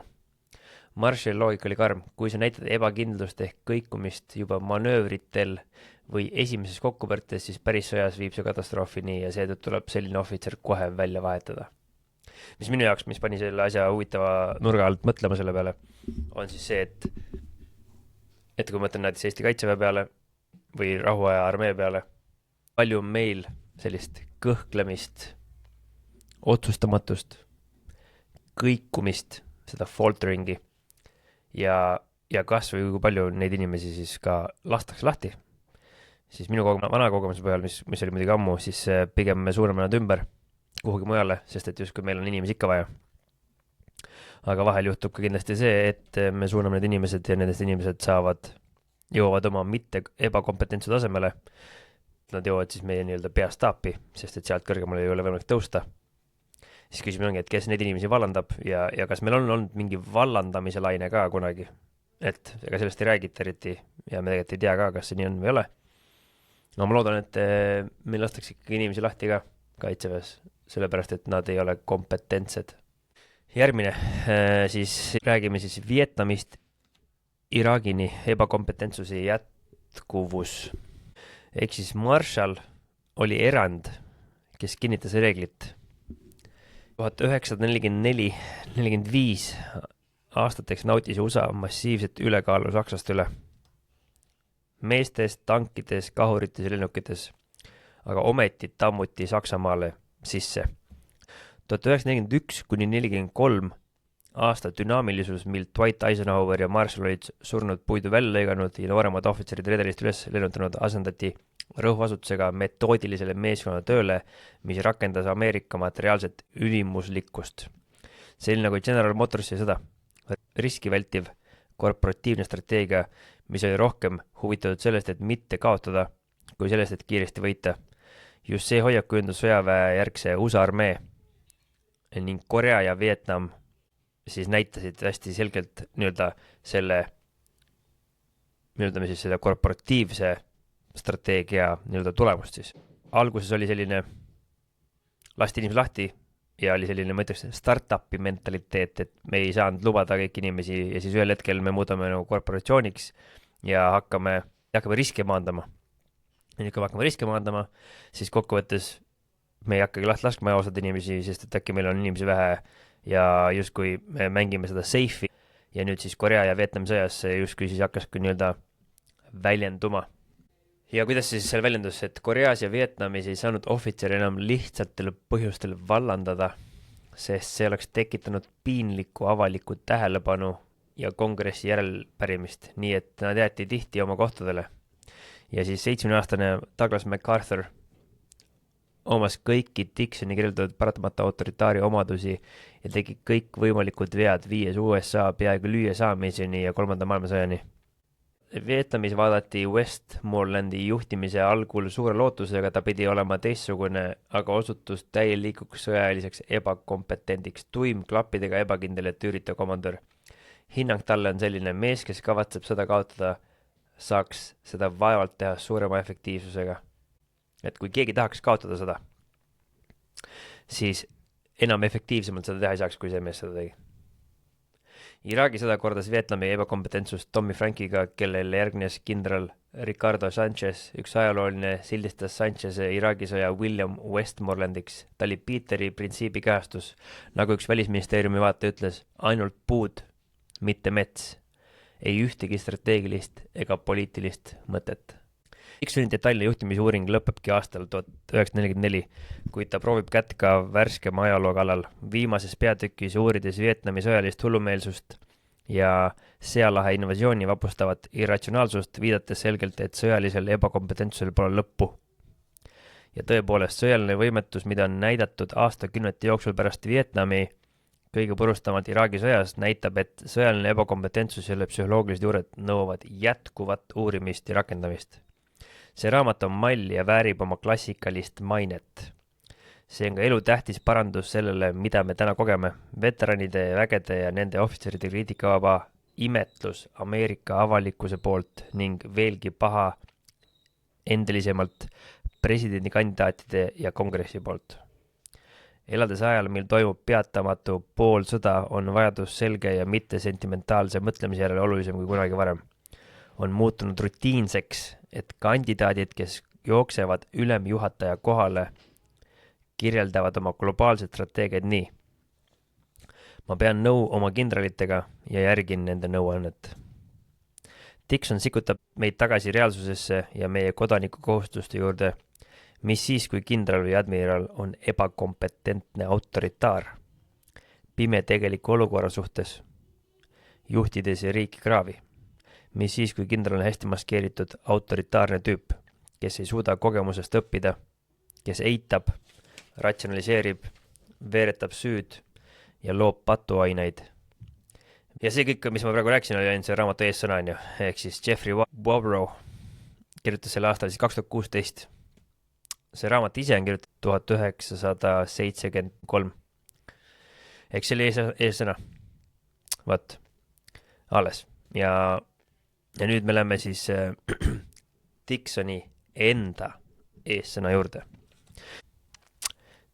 Ta ütleb, et see raamat ei ole rünnak relvajõudude vastu ega ka mitte suure enamuse vanemohvitseride vastu, kes sõja ajal saavad hakkama ülesannetega, mille kõrval suure ärijätajate juhtimine tundub lapsemänguna. Väga lihtne on mõelda, et igasugune kriitika nende sõdade juhtimise või konkreetselt juhtivatele kohtadele olevate isikute kohta on justkui nagu lasud nende pihta või lasud mingi Eesti kaitseväelaste pihta, ei ole. Minu arvates parimad juhid on meil Eesti kaitseväes. Ei ole küsimustki. Ja ma olen ise nendega teeninud ja samal ajal olen ma näinud ka päris palju mädasid õunasid. Ja minu kogemuse põhjal ega neid juhtimise vigade pärast küll lahti lastud ei ole. Kui sa suunad selle iseendale ja iga kord, kui ma räägin siin autoritaarsest teemadest, siis sa mõtled, okei, kuidas see minuga seotud on? Kui sa hakkad mõtlema selliselt, siis sellest raamatust on sulle kasu ka. Aga kui sa hakkad mõtlema, et sa räägid minu ülemusest või sa räägid mõnest minu alluvast ja et need on need tüübid, kes ma siin räägin, siis ei. Me räägime sellest podcast'i rohkem kasu, kui sa mõtled iseenda peale. Ja loomulikult, paratamatult, meil tulevad ette igasugused inimesed, kes sellised on olnud, aga meil kõigis on siuke asi peidus. Ja nüüd järgmine lõik on siis süsteemne reprodutseerimine ja autoritaarsus. Kaitseväeline süsteem.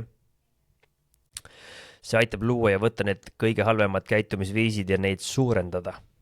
Ja küsimus on, et kas sinu ettevõte, sinu tiim, sinu pere, sinu majapidamine, sinu äri teeb täpselt seda sama. Ehk siis kas see, mismoodi sina oma organisatsioonid üles ehitanud, kas see, mismoodi sina oma peres asju ajad, kas see, mismoodi sina käitud, kas see võimendab ja soosib sellist käitumist. Ja ma võiksin öelda, olles väga palju konsultatsioonitööd nüüd teinud, on olemas inimesi ja on olemas organisatsioone ja neid on võrdlemisi palju, kus ei mõelda absoluutselt selle peale, mismoodi minu käitumine ja milliseid käitumisi me tegelikult soosime. Ehk siis süüdistamine ei ole justkui hea, kui keegi kedagi süüdistab, siis me ei ütle mitte midagi mitte kellegile. Mis tähendab seda, et sellises organisatsioonis soositakse ühte asja, samamoodi on selle autoritaarse käitumisega. Sõjaväe puhul on ka see, et see tõmbab selliseid inimesi ligi. Sest autoritaarsele isikule meeldib, kui asjad on kontrolli all. Ja idee auastmest on sellele isikule niivõrd põnev. Mõtle, kui äge on see, et ma saan öelda inimestele, mida nad tegema peavad ja siis nad peavad seda tegema ja neil ei ole mitte mingit valikut.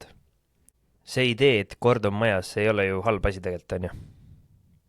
See omadus on paljude mõttes positiivne. Ka minu arvates on see väga positiivne, kes me oleme sõjaväest huvitatud. Kaitseväes ülistatakse sellist ühetaolisust kui positiivset omadust. Mida rohkem sa näed välja nagu isik su kõrval, seda parem sa oled. Igasuguseid tüüpe kaitseväes, eks kaitsevägi on ühiskonna peegel, on ju, et kõik, mis meil ühiskonnas olemas on olemas ka seal. Ja vahet ei ole, kas see on erioperatsioonid, vahet ei ole, mis üksus see on, igal pool on täpselt samamoodi. Ehk siis raamat on selgitada, kuidas need üksikud isikud, kes siis on jõudnud nii kaugele, keda on vähe, ja kuidas nad on põhjustanud sellist suurt ikaldust ja mis on tundmatu kõikidele muu elualadele.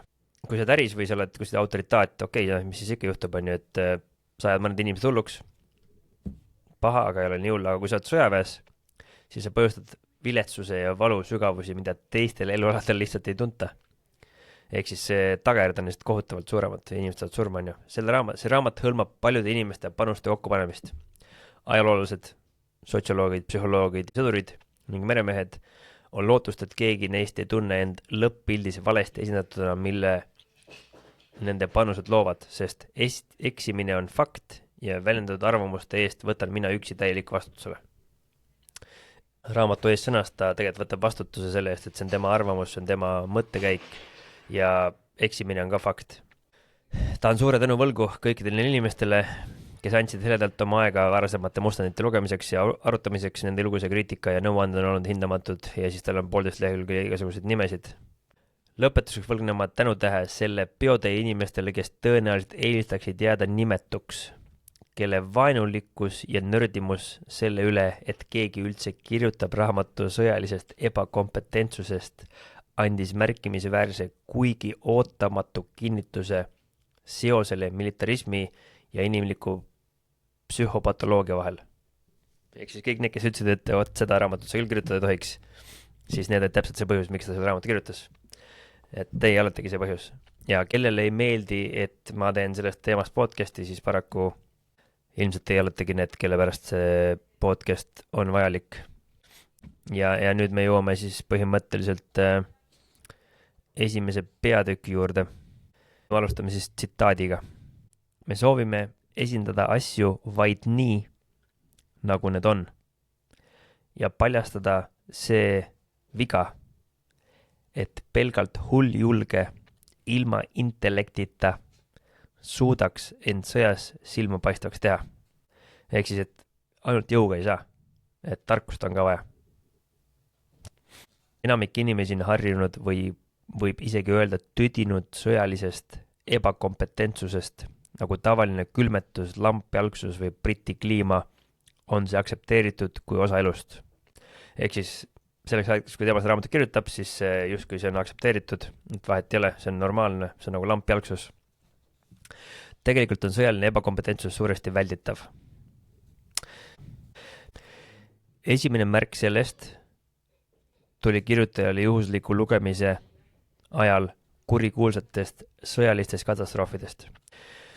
Need tihti õõvastavad kirjeldused tekitasid kummalise déjà vu kogemuse, sest neis pealtnäha mõttetutes toimetamistes oli midagi, mis saatis mõtted radadele, luues kontakti nähtustega täiesti teistest seni seostamata kontekstidest.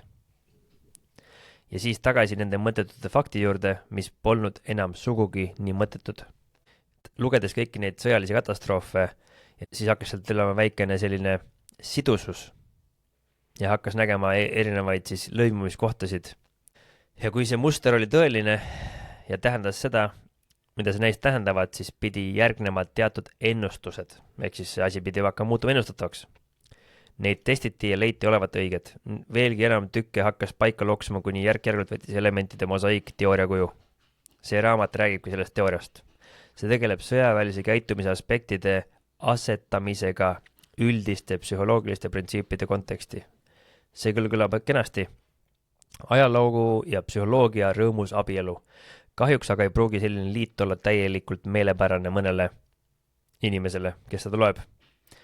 Otsustades mõnede ajaloolaste suhtumisjärgi on psühholoogia ja ajaloogu kokkupanemine pehmelt öeldes halb toon.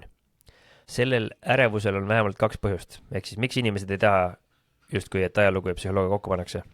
Esimene on see, et kuna on vähe asju, mis on häirivamad kui see, kui keegi su käitumist sulle seletab, siis eksisteerib loomulik vastumeelsus ajalooliste isikute selgituste suhtes, kellega inimene ehk samastub.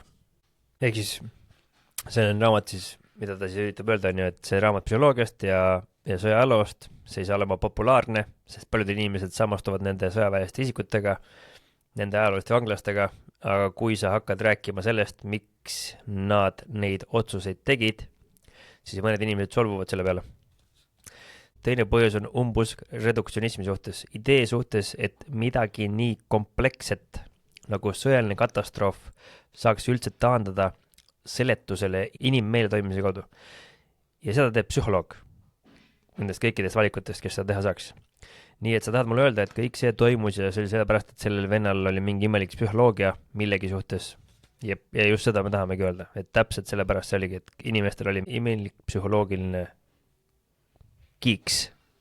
Vastuseks saab öelda vaid seda, et muidugi teavad ajaloost rohkem kui psühholoogid, muidugi on ajaloolised sündmused määratud kompleksse muutujate kogumi poolt, poliitilised, majanduslikud, klimaatilised, sotsioloogilised, kuid lõppkokkuvõttes teevad ajalugu inimolendid. Ja millised iganes muud faktorid võisid sõjalist katastroofi kaasa ajata, oli üks neist nende meeled ja teine oli käitumine, mille need meeled esile kutsusid.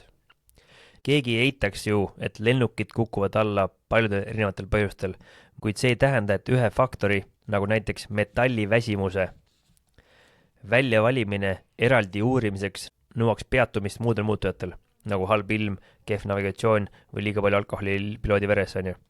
Nii et see, et piloot oli purjus, ei tähenda, et ei saaks uurida metalliväsimus, mis on tiibade mõjus. Reduktsionistliku lähenemise poolt räägivad aga ka muud kaalutlused, nimelt see, et sõjalise ebakompetentsuse olemus on need omadused, mis eristavad kompetentsitutest vanemohvitseridest, on näidanud märkimisväärset variatsiooni puudumist läbi aastate, vaatamata muudele teguritele, mis on ajaloo käiku vormistanud. Ehk siis kui ajalugu ikkagi vaadata, siis peaks tekkima variatsioon, aga tundub, et siin puudub variatsioon, aga sarnased tulemused on. Mis siis reduktsionism siin on see on meetod, kus keerulised ajaloolised sündmused taandatakse ühele peamisele selgitavale tegurile ja antud juhul siis inimpsühholoogiale. Keerukuse tunnustamine. Dixon ei eita, et sõjalised katastroofid on määratud paljude muutujate poolt. Ta leiab, et analüüsi selguse huvides on vajalik teisi faktoreid vähendada ehk siis redutseerida. Tema argument on, et ükskõik millised muud tegurid ka rolli ei mängiks, teevad ajalugu lõpuks inimolendide meeled. Miks Dixon seda meetodit pooldab? Et see on püsimuster, sõjalise ebakompetentsuse olemus on läbi sajandite püsinud hämmastavalt muutumatuna. Ja ühine nimetaja vaatamata sellele, et sõdurid kasutasid odasid, tanke või rakette, on halbade komandöridel olnud alati sarnased psühholoogilised omandused. See viitab sellele, et tehnoloogia ja keskkond on muutujad, aga inimmeel on konstant, mida saab eraldiseisvalt uurida. Nii. Üks rahulduspakkuv kõrvalprodukt selle raamatu kirjutamisel on olnud paljud nauditavad vestlused, mis mul on olnud relvajõudude liikmetega. Siin aga vaatas väike vähemus seda ettevõtmist nördimusega. Ta räägib inimestega, ütleb, et kirjutab sellist raamatut ja nemad on, miks sa üldse seda teed? Tal on siin väike joonealune märkus. On aus lisada, et teatud ühised omadused nendel tsiviilisikutel ja teenistujatel, kes võtsid äärmusliku seisukoha, pakkusid väga kasulikku vihjet sõjalise ebakompetentsuse võimalikele allikatele. Selle mõistetavale tundlikkusele saan ma öelda vaid seda, et solvata pole plaanis.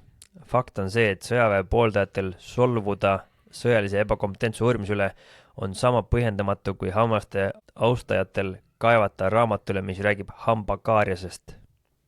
Ebatäiuslikus maailmas on elukutselise võitlejate tegevus ühiskonnale arvatavasti sama vajalik kui politsei, prostituutide, solgi eemaldajate ja psühholoogide oma. Just sellepärast, et me ei saa ilma nende kutsumuseta läbi. Välja arvatud ehk siis viimane, psühholoogid. Tuleks tervitada iga tõsist katset mõista nende eripärasid ja võtta seda isegi komplimendina nende tähtsuse märgiks, et nad väärivad sellist tähelepanu. Veelgi enam, ainult ebakompetentsete vaatlemise kaudu saame me väärtustada kompetentsete raskusi ja saavutusi. Kui poleks ebakompetentseid kindraleid, võiks jääda mulje, et armeede juhtimine ja sõdapidamine on kerge ülesanne, mis on jõukohased kõigile, kel on õnne jõuda sõjaväelise organisatsiooni kõrgematel tasanditele. Ebakompetentsuse võimalus võrsub suures osas armeede ja merevägede loomise kahetsusväärsetest, kuid vältimatutest kõrvalmõjudest. Kui sa oled hea juht organisatsioonis, mis toodab ebakompetentsust, siis sa teed tegelikult topelt head tööd. ehk siis saad 2 kuulsat tähte, on ju. Sa oled organisatsioonis, mis toodab neid ja samal ajal saad ise kompetentne, nii et sa justkui said väga hästi hakkama. Suuremas osas kipuvad need organisatsioonid tekitama inimvõimete allapoole nivelleerimist, siis, mis julgustab keskpäraseid ja need, kes on andekad, need pigem tõmmatakse krampi. Selles valguses vaadatuna võib neid, kes on sooritanud briljantseid tegusid relvade kandmisel, pidada 2-kordselt õnnistunutatuks, sest nad saavutasid edu vaatamata sellele, et organisatsiooni halbade omadustele, kuhu nad juhuslikult kuulma sattusid. See üksi tundub õigustavat sellist häbematu raamatu kirjutamist ja ekskursiooni sõjalise ebakompetentsuse valdkonda. Et me võime asju vaadata kriitilise pilguga ja eriti seda põhjusel siis, et tuleks välja ja need inimesed, kes päriselt on väga head juhid, et nemad saaksid siis ikkagi tunnustust. Kuigi vähesed vaidlustaksid seda, et kulu kasvab eksponentsiaalselt koos tehnoloogia arenguga, nii et valede otsuste hinda peab nüüd mõõtma megasurmades, jääb sõjalise ebakompetentsuse tõenäosus arutelud teemaks. Me võiksime loota, et see on langev funktsioon tänu paremale haridusele, realistlikumatele väärtustele, suuremale hirmule mõõtmatult hullemate tagajärgede ees ja šovinismi vähenemisele, kuid on tugevad alused võtta pessimistlik vaade, et tõenäosus sarnaselt kuluga jätkab kasvu koos positiivse kiirendusega. See läheb ainult hullemaks, on see, mida ta ütleb. Kui sa vaatadki, et sa lähed välja ja võitled mõõkadega ning saad halb juht, siis saab tõenäoliselt 50 inimest surma. Nüüd sa lähed välja ja võitled suurtükkide ja kuulipildudega, saab 1000 surma. Ma nüüd rääkisin jällegi siin AI-ga juttu, et ta mind aitaks veidike. Et kuidas see ikkagi nii on, et me ei arene ja et kuidas see ikkagi on fakt, et asi läheb ainult hullemaks. Väljend kulu ja tõenäosus kasvavad positiivse kiirendusega on doktor Norman Dixoni üks süngemaid prognoose. See tähendab, et sõjalise ebakompetentsus ei muutu lihtsalt sagedasemaks, vaid selle tekkimise kiirus ja sellega kaasnevad kahjud kasvavad ühe kiirenevas tempos. Ja siin on selle siis mõtte lahtiseletus, on ju. Et kuidas see kulu siis suureneb? Dixon viitab sellele, et tehnoloogia areng on muutunud sõjapidamise eksponentsiaalselt kallimaks, nii rahaliselt kui ka inimelude vaatest. Kui varem piisas rügemeide hävitamiseks mõõkadest, siis nüüd kulutatakse miljardeid dollarit kõrgtehnoloogiale. Chaco toob näite Vietnamist, mis läks maksma USA-le $300 miljardit. Hävitusjõu kulu Vietnamis heideti umbes 13 miljonit tonni lõhkainet. See on 6 korda rohkem kui kogu teise maailmasõja jooksul kokku. Inimelude kulu. Üks ainus ebakompetentne otsus tänapäeval võib kaasa tuua miljoneid surnuid. Vietnamis oli 1-2 miljonit on ju, sest relvade purustusjõud on lihtsalt niivõrd suur. Matemaatiliselt tähendab positiivne kiirendus, et graafik ei tõuse mitte ühtlase joonena, vaid muutub iga hetkega järjest järsemaks ja järsemaks. Dixon väidab, et tõenäosus ebakompetentseks otsuseks kasvab kiiremini kui kunagi varem järgmistel põhjustel. Ehk siis intellektuaalne lõhe. Moodne sõjapidamine on muutunud nii keeruliseks, et see ületab inimmõistuse loomulikku võimekust. Inimaju on endiselt piiratud võimekusega, kuid info hulk, mida kindral peab töötlema, on plahvatuslikult kasvanud. Värbamisprobleem. Dixon märgib, et sõjavägi ei meelita enam piisavalt tippintellektiga inimesi, sest erasektor pakub paremaid tingimusi. Tulemus on see, et vähem võimekad inimesed kutsutakse täitma üha keerulisemad ülesanded üha rängema hinnalipikuga. Ja tegelikult seda võiks öelda ka riigisektori kohta üldse. Aga see on siis kirjutatud aastal 1976. Ehk siis see on selle aja kohta tegelikult.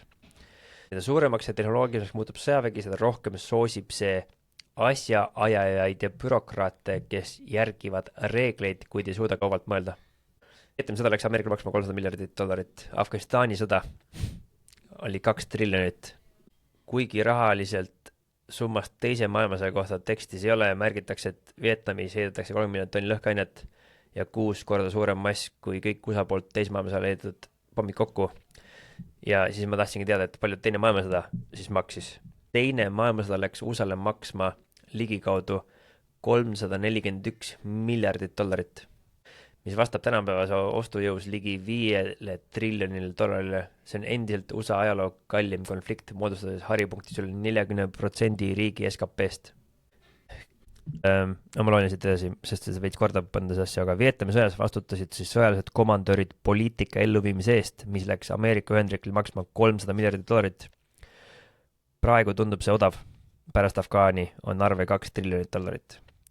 Nad vastutasid 13 miljonit tonni lõhkeaine heiskamise eest, mis on rohkem kui 6 korda suurem mass kui USA poolt heidetud pommide kõigile tandritel teise maailmasõja ajal. Nad vastutasid 90 000 tonni gaasi herbitsiidide kohaletoimetamise eest ning nad vastutasid 1-2 miljoni inimese surma eest. Need on suured vastutused, kindralioskuste vead sellisel skaalal on väga kulukad. Muidugi on paljud selles raamatus toodud argumendid võrdselt rakendatavad ka teistele inimtegevuste valdkondadele. Ja sellepärast me seda räägimegi ja sellepärast mis me Combat-Redis teeme, ongi hästi huvitav ja hästi vastu võetud, sest et meil on võimalik õppida erinevatest valdkondadest ja neid asju üle siis tuua. Et pole põhjust arvata, et ainult ebakompetentsus esineks ainult sõjaväelises, subkultuuris ja sagedamini kui poliitikas, kaubanduses või ülikoolides, kuid peale sõjalise katastroofide ränka kulu on spetsiifilised põhjused, miks uurida sõjalise saamatuse juhtumeid. Esimene nendest, miks uurida siis pigem just sõjaväelisi, on, et sõjaväelistel organisatsioonidel on eriline kalduvus meelitada ligi vähemust isikuid, kes võivad otsustada ohuks kõrgel juhtimistasandil. Ehk siis see on üks organisatsioonidest, kus sellised isikud, esiteks kus neil üldse on võimalik nii kõrgele üldse jõuda.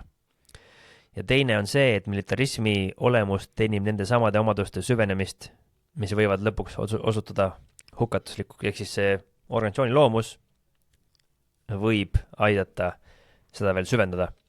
Kolmandaks on avalikkusel vähemalt demokraatiates mingi reaalne sõnaõigus selles, kes peaks tegema poliitilisi otsuseid. Ehk me meil on valimised. See ei kehti aga kindralite kohta.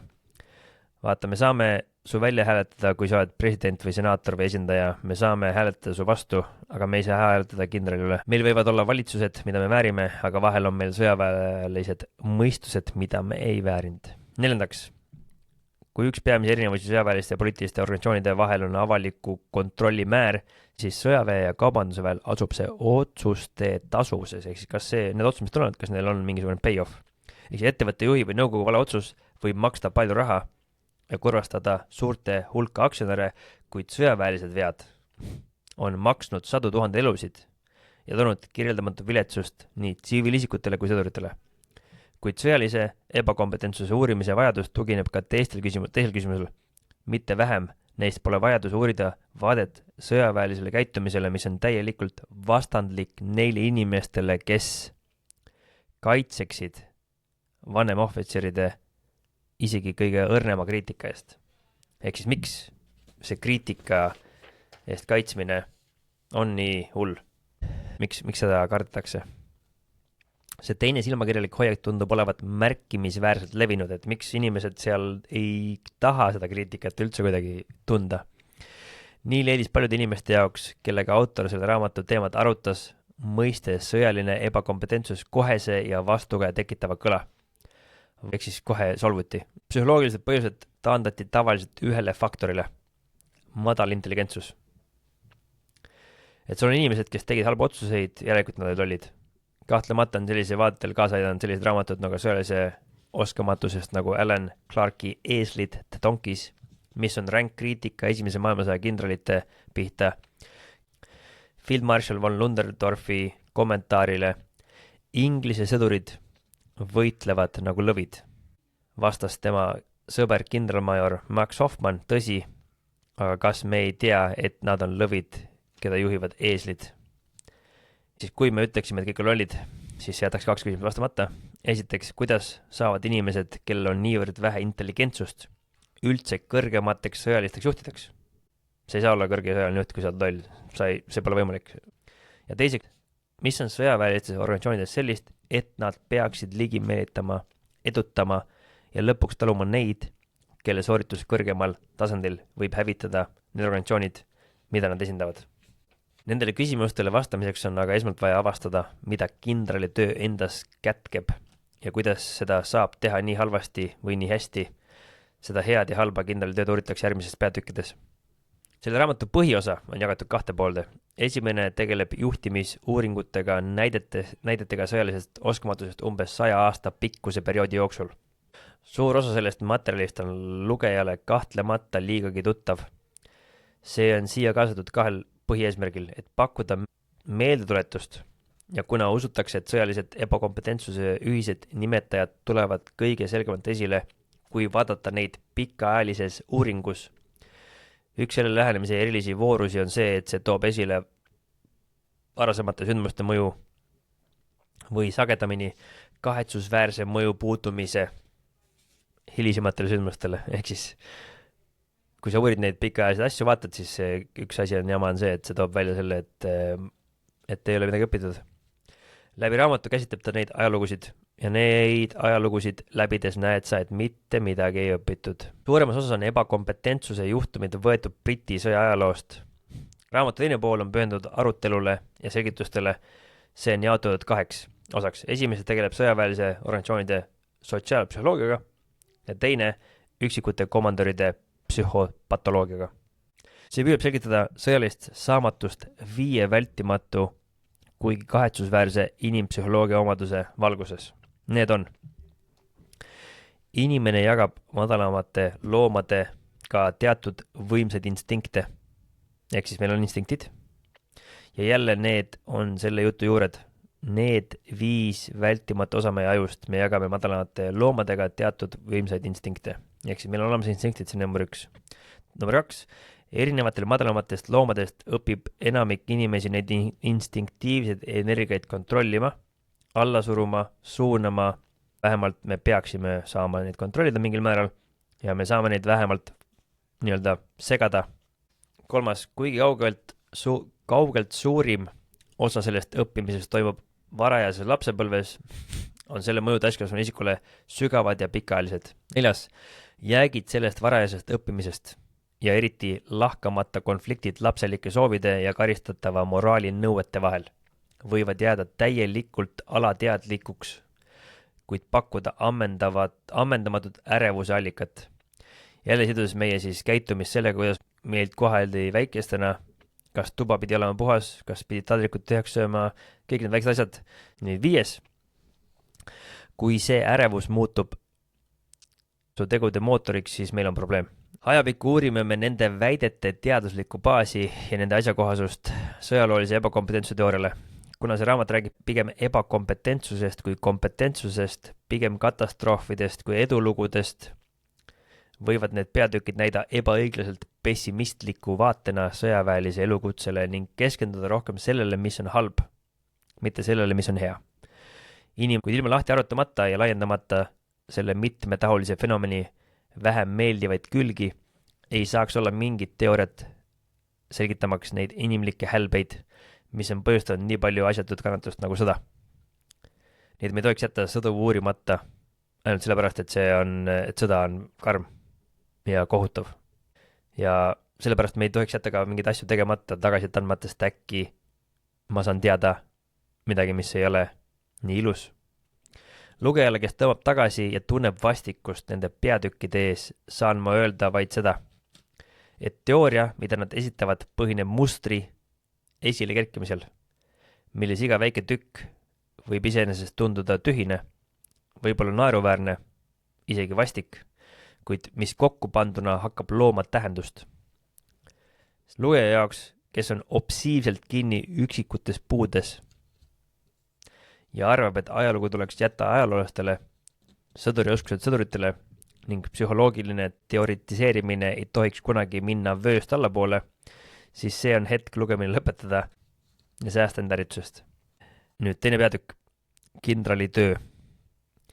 Sõda on ebakindluse pärusmaa. 3/4 neist asjadest, mille pealt sõjast tegusid kalkuleeritakse, on peetud enam-vähem suure ebakindluse pilvede sisse.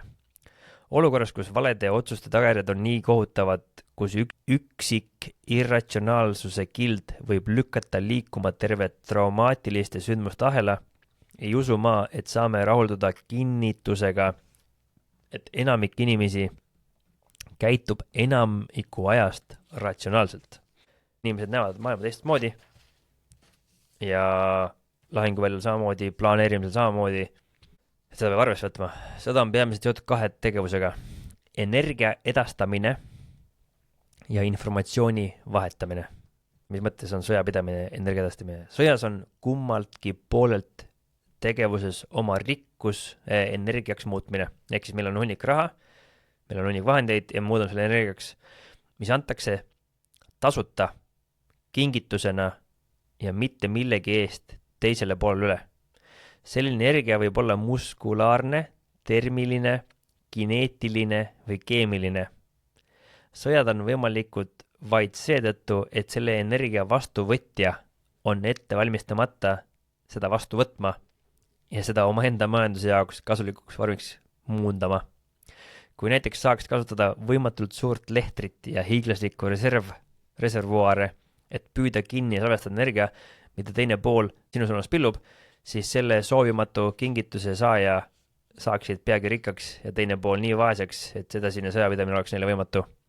Ja see on päris huvitav viis, kuidas seda kõike vaadata. Ma ei ole ka kunagi niimoodi mõelnud ja niimoodi seda sõnastunud, aga see on tegelikult ju tõde, sest et see energia, mida sa suunad läbi laskemoona ja kõikide muude asjade teiste poole, see on ju tasuta ja teise poole pihta, kui ta seda suudaks vastu võtta, siis oleks hoopis teistsugune asi ja ainuke põhjus, miks ta seda ei tee, on seepärast, et seda ei ole võimalik teha. Ta ei oska seda teha, tal ei ole sugust lehtrit, et nad ei suuda hallata seda. Kahjuks pole sellist tehnoloogiat saavutatud. Ainuüksi Vietnami sõjas edastas USA Indo-Hiinasse piisavalt energiat, et liigutada 3,4 miljardit kuupmeetrit mulda. 10 korda rohkem, kui kaevati Suessi ja Panama kanali jaoks kokku. Ja piisavalt toormaterjali kütuste, metallide ja muude kemikaalide näol, et varustada mitmeid suurtehaseid aastateks. Tegelikult välja arvatud veidi slammi puhastamist läheks see, ehk siis kogu see energia, mis sinna pandi, sellega tegelikult tehti hästi palju hävitustööd, samal ajal kui see energia oleks võimalik suunata kuhugi mujal on ju, ja kui see oleks võimalik vastu võtta. Kuid samal ajal, kui energia vastuvõtmine on ikka veel täielikult kontrollimatu, ei kehti see kindlasti selle suunamise ja edastamise kohta. Tõepoolest, neist on saanud peenteadus ja sõjavägi ning mereväe komandöride peamine mure. Nende töö on otsustada, kuidas, millal ja kuhu suunata see energia. Nad teevad seda olles sõlmpunktides, komplekssetes sidevõrkudes. Teist sõnadega, ideaalset vanemohvitseri võib vaadelda kui seadet informatsiooni vastuvõtmiseks, töötlemiseks ja edastamiseks viisil, mis toob maksimaalse kasu minimaalse kuluga. Mis iganes ta ka muud on, ta on osa telefoni keskjaamast ja osa arvutist. Järgmiseks tuleb üks joonis, need on kindralitöö ühised nimetajad ja siin on siis mingisugune joonis ja see on veidikene siis nagu oodaluup on ju või voodtsükkel, mis siis käib nii-öelda ringis ja esimesest sektsioonis toob välja, et on olemas siis nii-öelda sisend, laiem strateegia, valitsuse direktiivid, kõrgema väejuhatuse käsud ja nii edasi, see on see info, mis sisse tuleb, mis sul olemas juba on. Informatsioon vaenlase kohta, oma vägede kohta, see hõlmab tegevust, positsioone, moraali, kavatsusi, varusid ja võimekusi, siis on olemas muu informatsioon, ilma prognoosid, aasta aeg, kuu, faasid, tõus ja mõõn, staabi, piirangud ja sidekaardid ja nii edasi. Sul on kõik need asjad, see on siis sinu sisend. Nüüd see sisend, mille sa juhina saad, eeltöödeldakse staabi poolt. Staab võtab selle vastu, paneb selle läbi otsustusprotsessi, MDMP või midagi siukest, laseb selle läbi omaenese eelneva kogemuse programmi, siis sa saad selle väljundi, mis toob lõpuks tulemused. Ja muide, see terve aeg jooksed seda ringi, kuni leiad, mida peaksid tegema. See tundub keeruline ja sa saad juba aru, et on raske teha tõeliselt kindlat otsust, kuna seda infot on palju, kogu aeg see asi käib. Ja siis on siis see teine sektsioon, mis on siis müra, ehk siis noise. See on see, mis asjad siis pekki keerab. Väline müra, ehk siis vaenlase tegevus, puudulikud luureallikad, hullunud staabiülem ja nii edasi. Ja siis on sisemine müra. Defektsed meeled ja või mälu, ehk siis meil on väline müra, kõik vaenlased, mis vastane teeb, ja siis on sisemine müra, kõik, mis meie peast toimub. Me võiksime loetleda miljon välist asja, mis on segajad ja müra. Sisemiselt on need emotsioonid, jäikus, stress, dissonants, alkoholism, neuroosid, igasugused asjad, saad üks hädaorg ja me inimestel nüüd suleme paras hädaorg, sest meil on ikka nii palju asju, mis meid mõjutavad ja nii palju asju, mis meid sisemiselt suunavad ja mis seda müra tekitavad. Vanemohvitserid peavad tihti täitma mitmeid ühildamatuid rolle. Need hõlmavad järgnevalt kangelaslik juht, sõjaväeline mänedžer, tehnokraat, poliitik, suhtekorraldaja, isa eeskuju, psühhoterapeut. Teine põhjus lagunemiseks on see, mida sideinsenerid kutsuvad müraks süsteemis. Müra on see, mis segab sujuvat info liikumist. Selle hävitav jõud tugineb faktidele, et vanemohvitserid, nagu iga teine seade info töötlemiseks, on piiratud võimekusega. Kui nad tahavad tegeleda rohkem infoga, siis neil kulub selleks rohkem aega. Kui nad ei võta rohkem aega, siis nad teevad vigu. Siin me kasutame terminit informatsioon, selle erilises ja võib-olla kõige olulisemas tähenduses see, mis vähendab ebakindlust. Kuidas sa saad nii-öelda ebakindlust vähendada läbi selle, et sa suurendad oma teadmisi ja vähendad ja suurendad seda hulka, mis on faktid, et sa hangid fakte. Kuid teadmatus on harva absoluutne ja selle vähendamine harva täielik, ehk siis lõpuni ei ole võimalik ära seda vähendada. Pole vahet, sa ei saa kunagi teada kõike ja sa ei jää kunagi teadmatusse kõige suhtes. Ehk siis sa ei ole olemas niisugust olukorda, kus sa kõike ei tea, aga samas ei ole ka olukorda, kus sa oled täielikus teadmatuses kõige suhtes. Seetõttu võib teadmatuse vähendamist vaadelda kui ebakindluse vähenemist teatud asjade seisukohta. Selle järeldub, et ebatõenäoline või ootamatu fakt sisaldab rohkem informatsiooni. Ehk vähendab rohkem ebakindlust kui see, mida sa juba ootad. Ta läheb sellega väga süvitsi siin kokkuvõttes. Ebatõenäolise fakti sisaldab rohkem infot. Ebatõenäoline fakt, ehk siis asi, mida sa ei arva, et võiks tulla, sisaldab rohkem infot. Ehk siis sa ei ole ette midagi näinud ja siis tuleb mingi info, mis justkui on ebatõenäoline. Ehk siis kui sa teed contingency plaan ja kui sa oled midagi ette näinud, et vastane võib tulla paremalt, vasakult, tagant või eest ja saad teada, et ta tuleb nüüd tagant, siis selles ei ole midagi nii hullu. Aga kui sa ei arvanud seda, siis need ootamatud faktid on raskemini omastatavad kui need oodatud. Ehk siis kui midagi on ootamatut, siis sa ei suuda seda nii kiiresti teha. Ehk siis ma ei oodanud seda ja ja kui see juhtub, siis pigem inimene kipub eitama neid asju, mida ta ei suutnud ette näha. Kui see pole täiesti selge, siis vaadake järgmist näidet sobivas sõjalises kontekstis. Sõnum koosneb luureraportist, mis teatab.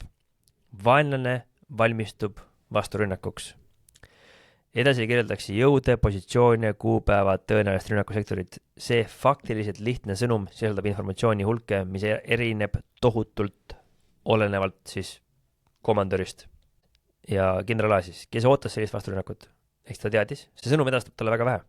See vaid kinnitab hüpoteesi, mis tal juba oli olemas.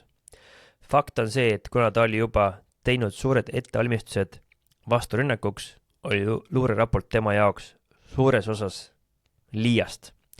Nii et kindral A, ma ootasingi seda, pole probleemi, tegutseme.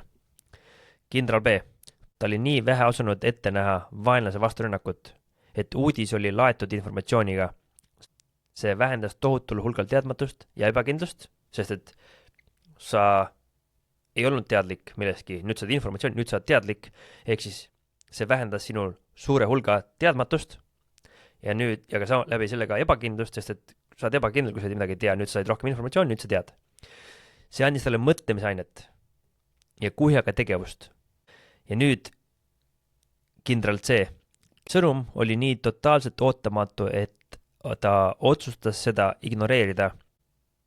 See läks vastuolu tema eelarvamustega, see põrkus tema soovidega, see pärines tema arvates ebausaldusväärsest allikast, kuna tema mõistus oli selle info vastuvõtmiseks suletud.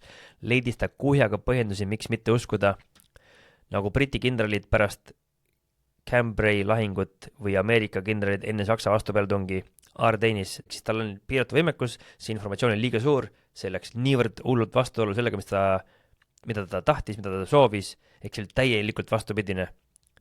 Mida siis põhimõtteliselt minu arvates tähendab, on see, et kui see informatsioon on niivõrd ootamatu, see informatsioon on niivõrd suur, et sinu kanal ei suuda seda vastu võtta, siis sa hakkad seda eitama. Et ma ei tea, vastane tuleb läbi metsade ja sa ei ole üldse valmistunud selle jaoks, sa pole mitte kunagi selle peale mõeldud. See on nagu nii suur dissonants või nii suur erinevus selles osas. Kui uus info tekib, siis sa pead selle endasse imema ja seda aktsepteerima ning mõtlema, et okei, see on uus info, ma võtan selle muidugi kriitiliselt, aga ma ei heida seda kõrvale. Küsimus pole ainult selles, et mu mõistus on avatud, vaid ma üritan tegelikult asju ette näha. Ehk siis seesama, et see esimene kindral, kes rääkisime, tema mõttes ette näha, et tal tegelikult teadlik, nüüd ta just sai kinnitust, on ju. Ehk siis seepärast ongi see contingency planning, et me teeme seda wargame'i ja me juhul kuid mõtleme läbi, et mis siis saab, kui sealt vastane tuleb, mis siis saab, kui sealt tuleb ja mõtleme most likely course of action, et kõige tõenäolisem vastase tegevus ja mis on kõige most dangerous, ülejäänud jäävad sinna kuhugi vahele. Aga ma ei jää kinni sinna. Ma tean, et alati läheb midagi valesti, eks see minu default on see, et alati läheb midagi valesti, et vahet ei ole, mis ma ette näen, siis see ei lähe niikuinii nii, nagu ma arvan. Mis tähendab, et ma näen ette terve hulga muid potentsiaalseid variante. Ma ei pruugi teada, milline neist täpselt juhtub. See ei pruugi olla see, mida sa tahtsid või see, mida sa ootasid, aga see pole ootamatu. Eks kõige hullem asi ongi nagu mingis mõttes üllatus. Ja mida suurem on see üllatus, seda kiiremini see sind puffiks lööb ja sa suudad seda vastu võtta. Ja see teebki seda nii palju lihtsamaks, et öelda, et okei, kui ma tean, et tuleb ette ootamatusi ja see on asi, mida ma olen arvestanud oma otsuse tegemise juures. Ja et me saame jääda sama rajale ja sellest ei ole mitte midagi, et midagi läheks teistmoodi. Et parim ongi olla sellises seisundis, et saad kogu aeg avatud mõtlemisega. Üllatus võib olla nii suur, et see halvab ära meid. Ja siis inimesel on teatud kalduvus täielikult eirata seda informatsiooni. Ja kui me seda hakkame täielikult eirama, ja kuigi see tegelikult on reaalsus, siis fakt on see, et vastan tuleb sealt ikkagi läbi, tahad sa või mitte. Nii nagu juhtus teise maailmasõja ajal, ehk siis prantslased ehitasid oma suure müüri ja nad pidasid siis seda Ardeini metsa läbimatuks, aga sakslased tulid läbi tankidega. Ja see oli nii suur üllatus, et see tõmbas kõik kinni. Jätkame. Üks eriti ohtlik aspekt informatsiooni ja otsustusprotsessi vahelises suhtes puudutab otsuse ümbervaatamist. Tundub, et olles järk-järgult ja võib-olla valulikult kogunud informatsiooni otsuse toetuseks, muutuvad inimesed üha tõrksamaks vastu võtma vastupidiseid tõendeid. See on kõik see, millest me just rääkisime. Sa teed otsuse, sul on mingi info ja nüüd me ei taha enam midagi muud vastu võtta. Mida suurem on uue informatsiooni mõju, seda rängemalt selle vastu seistakse. Ja me sundume praegu põhja, me tegime sellise otsuse ja mina ütlen, et hei, tegelikult mees, seal on ees on vastane ja tegelikult peaks minema hoopis teises suunas. See informatsioon, mis sul oli, on täiesti vastupidine sellele, mida sa said. Ja siis tekib selline dissonants. Selle ohtlikul konservatiivsusel on mitu põhjust.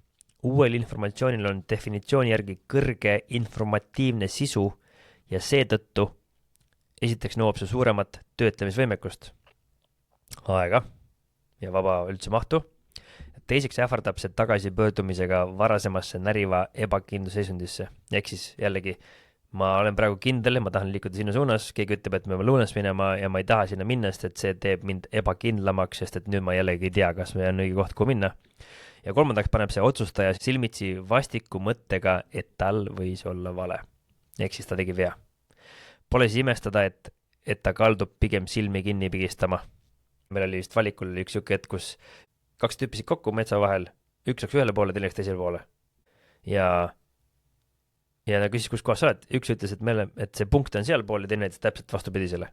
Ja mõlemad panid minema oma suunas. Ja loomulikult üks jõudis lõpuks punkti ja teine jõudnud punkti. Aga nüüd see, kes oli kindel, et tema suund on õige, et tema ei suutnud sellele vastu võtta ja mõelda, et okei, tegelikult on sealpool see õige asi. Ja nemad läksid muidugi laiali, sest et üks oli kaadrikaitseväelane ja teine oli valikuandjad ja kusjuures tol hetkel see kaadrikaitseväelane, kes oli instruktorist, tema pani täiesti Uugametsa suunas. Ja seal ongi lihtne, et ma pigistan siis silma kinni ja ma ei tee seda muudet, sest et mul oli praegu ikkagi nii vale vastus ja ma jätkan sihikindlalt selle valel kursil. Vahet ei ole, et ma tean, et ma olen valel kursil. Pöörame nüüd mündi teise poole juurde, siis müra probleem. Ehk siis meil tuleb sisse informatsiooni, siis meil on olemas sisemine ja välimine müra. Müra võtab enda alla kanali ruumi ja segab seeläbi informatsiooni liikumist. Mida piiratum on kanali võimekus, seda suurem on müra segav mõju. Mida rohkem müra, seda vähem informatsiooni saab alata. Ehk siis kõik, mida rohkem mul igasugust jama on siin peas, seda keerulisem on mul informatsioon alata. Tänapäeval väga loogiline on ju, et kui meil igalt poolt tuleb bling, infot tuleb sisse, siis tegelikult ma ei suudagi mõelda, sest mu tähelepanu on igal pool mujal. Jälle pidevalt siis peaks mõtlema, et mida ma valesti teen tegelikult. ja mida ma teen õigesti, ehk see on pidev debrief peaks kogu aeg käima, ehk ma pean olema selle müra eemaldaja. Kogu aeg see müra, mis mul peas on, ma peaksin suutma eraldada, mis seal minu ümber toimub, milline on tähtis, mis ei ole tähtis, see on kogu aegne asi. Tuvastada, mis see müra on, öelda, et see on müra, ma filtreerin selle välja vastupidevaselt siis ülereageerimisele, mis enamik inimestel siis on ju. Ja siis nad räägivad siin ühest tegelasest, kes on Band of Brothersit, see on niisugune tegelane nagu Captain Sobel. On selline tseen, kus ta juhib rühma ja nad satuvad, ma ei tea, mingisuguse manöövri käigus ja neil tuleb siis okastraadist aed ette. Ja siis seesama Captain Sobel jääb kinni sinna, et seda aeda ei tohiks siin praegu olla, et seda pole kaardil. Ja siis keegi ütleb, et kuule, et vahet ei ole, et me saame siit lihtsalt minna, et me saame siit mööda minna ja lõikame selle aia katki ja lähme edasi. Aga tema jääb ikka kinni sellesse, et ja ma saan aru küll, aga seda ei peaks siin olema. Ja see okastraadi aed ongi see müra. Ja me saame sellest läbi sõna otseses mõttes nagu 5 sekundiga, aga see müra sellest, mis tekkis sellest aiast, seda on seal nii palju tema jaoks, et ta muutub võimetuks reageerima sellele kõigele. Ja kui suunata nüüd siis pilk sellele tagasi selle joonisele, siis see viitabki, et mitte ainult ei saa vanem sõjaline juht rohkem kui oma õiglase osa informatsioonist, vaid see sisesüsteem on eriti vastuvõtlik müra suhtes. See võib olla sisemine ulatudes sellistesse perifeeriatesse nagu halb nägemine, mis oli Krimmi sõja kindralite tavaline omadus, kuni tavaliste põhjusteni nagu defektne mälu, ajuhaigused, neuroos ja alkoholism. Müra kõigist neist allikatest võib mõjutada info liikumist läbi kindrali pea. Tasuvus võib olla positiivne või negatiivne, kasulik või kulukas. Need on kriteeriumid, mille järgi otsuseid tehakse. Ilmselgelt, kui komandör saab oma kriteeriumid valesti paika või kui enesehinnangu võimalikule kaotusele või sotsiaalsele heakskiidule või hirmule solvata kõrgemat võimu antakse suurem kaal kui ratsionaalsetel kaalutlustel, siis on lava katastroofiks valmis. Nii et sa oled seal, üritad teha otsuseid ja sa kaalud, kas sa kaotad oma enesehinnangu või sa kaotad sotsiaalse kinnituse. Aga me teame, et seda kõik juhtub. Ehk siis sellepärast, et sa ei saaks oma juhilt mingit imelikku hinnangut. Ja kuna sa kaotad oma staatuse, siis sa pigem lased selle asjal minna ja sa ei hakka isegi otsust vastu võtma. Ja mis mulle praegu tuletab meelde on see, et päris huvitav oleks lugeda praegu seda, mismoodi Vene armee ja Ukrainas juhitakse. Ja ma olen täiesti kindel, et seal mõlemal poolel ja just see inimpsühholoogia ja mismoodi seal siis massi nagu tehakse ja mismoodi seal see julmus välja näeb, see on ikka katastroof, mis seal toimub. Võimalus, et see juhtub, on suurenenud fakti tõttu, et sõjaudu erinevalt ebakindlusest, mis kaasnevad enamiku tsiviilelaniku ettevõtmistega, ei laiene mitte ainult sisendile, vaid ka tasuvusele. Mitte ainult ei pea kindral tegema otsuseid suure mahu kaheldava väärtusega info põhjal ja täitma programmi, mille kehtivus on küsitav, ta ei pruugi ka teada oma ettepanekute kulusid ja turusid. Ta on nagu mees, kes teeb panuse ilma konfitsientide teadmata või teadmata, kust kihlve kontroll leida, kui võidusõit on läbi. Ühesõnaga, kindrali töö ongi väga keeruline. Lisaks neile probleemidele, mis on omased igale sidesüsteemile, on inimeste otsustajate veel ühe ohu ohver. Nimelt on tähelepanu, taju, mälu ja mõtlemine kõik allutatud moonutamisele või kallutusele emotsioonide ja motivatsiooni poolt, kui tekivad vajadused, nagu need sotsiaalsed või bioloogilised, neurootilised või adaptiivsed. Nii mõjutavad nad viisi, kuidas inimene tajub oma välismaailma, millele ta tähelepanu pöörab, millised mälestusi ta esile kutsub ja milliseid otsuseid ta teeb. Ta on nagu arvuti, mis ei pea mitte ainult infot vastu võtma, salvestama, töötlema ja edastama, vaid peab ka unega viivitama, toime tulema näljaga, seisma vastu hirmule, kontrollima viha, sublimeerima seksi ja püsima naabritega samal tasemel. Arvestades, et taju ja reageerimisvõime, mälu ja mõtlemine arenesid avastavasti vajaduste rahuldamiseks, on see märkimisväärne saavutus parimatelegi aegadel hoida neid mõistuse informatsiooniprotsessides vabadana. Ehk siis kogu aeg sinu peas käib siuke kuradi jama. Ja me oleme geneetiliselt siis nii ehitatud, et mul oleks need mõtted ja need tõmbed ja need eelarvamused ja on kuradi raske hoida seda kraami vaos, et hoida seda olukorda niimoodi, et see kõik mõjutaks sinu operatsioonisüsteemi ja et sa saaksid siis teha otsuseid nii puhtalt kui võimalik. Siis ta ütleb, et sõjas piirneb selline saavutus imega. Ja seda ühel lihtsal põhjusel. Vajaduste mõju kognitiivsele on maksimaalne siis, kui vajadused on väga tugevad ja väline reaalsus on ebamäärane või segane. Just sellistes tingimustes on vajadusel ja emotsioonidel kõige suurem manööverdamisvabadus. Suurim võime suruda enda peale mõtlemise ebakindlusele. Need on tingimused, mis valitsevad sõjas. Ja see on ülioluline aru saada ja see on see, mida me pidevalt räägime ka. Ehk siis terve idee, et emotsioonidel on kõige suurem manööverdamisvabadus ja suurim võime end sulle peale suruda ebakindlusaegadel. Ehk siis, kui meil on ebakindlus, siis kui on kriis, siis emotsioon on see, millel on kõige suurem võime manööverdada sinu peas ringi. Sellepärast lähebki keegi hulluks, kui lähete lähetusse või lahingusse, et need emotsioonid, neil on seal vaba voli ja mida keerulisem olukord, mida ebakindlamaks ta aegade teeb, seda suurem see manööverdamisvõimalus seal on. Sellepärast keegi, kes käitub normaalselt ja näib olevat igati asjalik, läheb äkitselt lihtsalt hulluks, sest see emotsioon hakkab välja tulema. Nende kaitsmed löövad välja ja lööbki pea sassi. Ja sest, et sa oled siukses teadmatuses, siukses olukorras. Ja sellepärast meil peab olema treening, sellepärast meil peab olema ettevalmistus, et mõista, et siin rahutingimustes, mismoodi sa käitud. Ja kui sa siin rahutingimustes juba käitud ebakompetentselt või sulist keha ei ole võimeline, no siis meil ei ole mõtet siin lahingu veel saata. Kindraltöö olemuse vaatlemine võib vahel tekitada üllatust, et ebakompetentsus pole täiesti vältimatu, et keegi üldse suudab sellist tööd teha.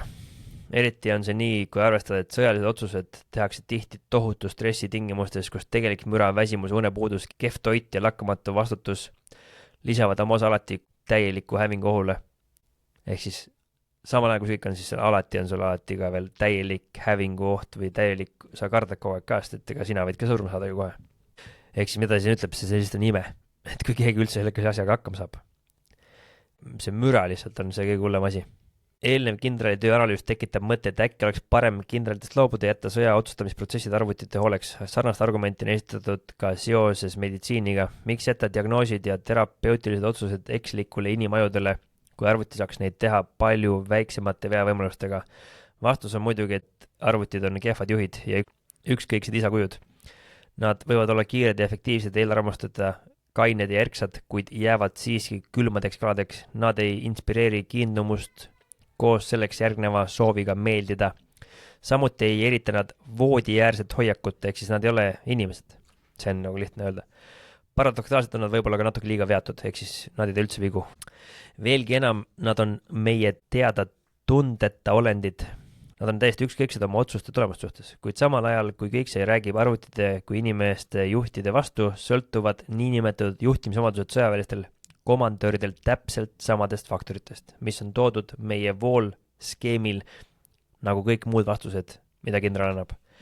Eelarvamused, teadmatus, hirm ebaõnnestumise ees, ülemäärane konformsus ja puhas lollus võivad juhtimisotsuseid rikkuda sama kindlalt, kui nad segavad planeerimist või tehnilisi otsuseid.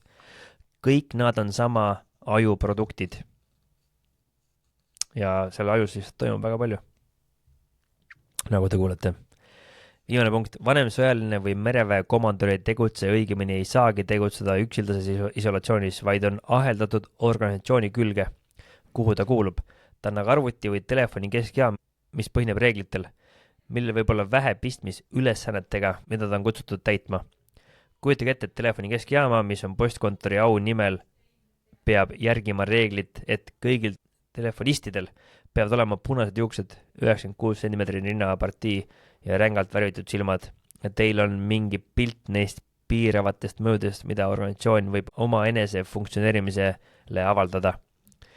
Järgnevates peades hakkame me uurima mõningaid tuntuid sõjalisi ebakompetentseid juhtumeid, et avastada, kui võimalik täpsed põhjused ja nende sündmused ühiseid nimetajaid on võimalik leida.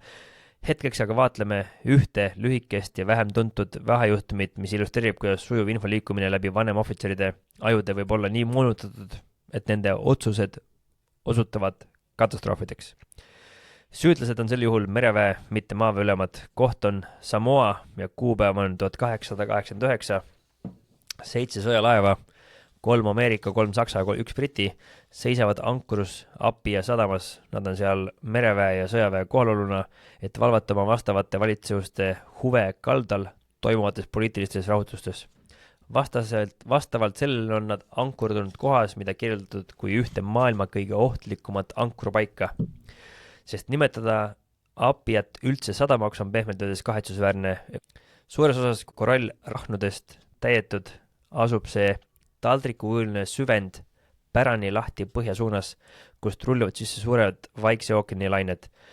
Ilusa ilmaga pakub Aapia kindlalt puhkepaika mitte enamale kui 4 keskmisele suurusega laevale. 7 suure laeva ja arvukate väiksemate aluste jaoks on see ebasoodsates oludes surmalõks. Ehk siis oli olukord, kus 7 sõjalaeva tunnustasid läheneva taifuuni esimese süngeid märke. Neil oli 7 laeva selles väikeses sadamas, mis oli tegelikult avatud suuga merele, täis rahnusid, madalikke ja see on piisalt suur 4 laevale, aga seal oli 7. Isegi siis maainimesele ennustaksid kiiresti tumenevad taevas, tugevavad tulehiilid ja seejärel vaikus halba. 7 mereväe kapteni jaoks oli need märgid eksimatud. Nad teadsid, et nad asuvad maailma piirkonnas, mis on eriti vastuvõtlik taifuunidele, mis võivad minutitega muuta mere raevukaks. Nad teadsid, et selline tormid tekitavad tuulikiirusega üle 100 sõlme, hiilid, mis võivad murda maste nagu porgandeid, muuta teki osad tikkudeks ja visata laevad külili. Nad teadsid, et see on aasta kõige halvem kuu. Ja nad teadsid ka seda, et vaid 3 aastat varem oli iga laev Aapias sellise tormi tõttu põhja läinud. Lühidalt ja meie vooluskeemi terminites nende salvestatud info koos praeguse sisendiga viitas vaid ühele otsusele: hiivata ankur ja kaduda. Ja nagu sellest poleks veel küllalt, soovitasid ankurte hiivamist ja merele minekut vastavalt ka allohvitserid. Nii et sul on massiivne torn lähenemas, 3 aastat varem oli kõik laevad samas kohas põhja läinud, sul on allohvitserid, sul on meeskonna liikmed, kes ütlevad, et kuule, et kapten, et me peaksime siit minema tõmbama, kuid sõjalaeva kaptenid olid ka mereväeohvitserid ja nad eitasid eitamatut ja jäid paigale. Nende käitumist on kirjeldatud kui otsustusviga, mis jääb igaveseks paradoksiks inimpsühholoogias. Kui taifuun tabas, olid selle tagajärjed traagilised ja vältimatud. 3 sõjalaeva põrkasid kokku enne, kui nad pühiti teravate korallrahudele. Veel üks uppus sügavas vees, veel 2 paisati rannaliivale. Kõigist sadamas olnud laevadest oli ainus ellujääja Briti korvett, mis tänu oma võimsale mootoritele ja suurepärasele meremehe oskusele suutis end avamerele välja pigistada. Miks vereväe ülemad olid vilunud mereasjades ja keda hoiatati külaldased, panid sel viisil kaalule oma laevade ja meestelud. Pealiskaudne vastus võiks olla uhkus või hirm näidata tarkpüksina või hirm ülemuste kriitika ees. Neid teemasid hakatakse lahkama järgmistes peatükkides, hetkeks aga illustreerib nende meeste peitumine ära. Nad teadsid, mis on tulekul.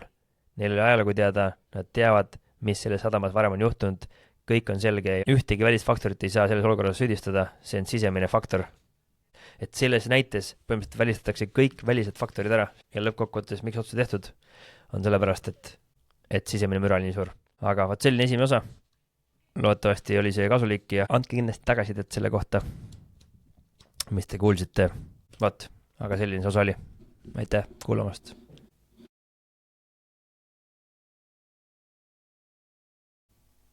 Kui see, mida sa vaatasid või kuulasid, oli kasulik sulle, siis kindlasti hakka meie jälgijaks, subscribe'i ja pane ka endale meeltuletus, sest et iga teisipäev kell 12.00 on meil siin lühike õpiamps tulemas, mida sa saad vaadata.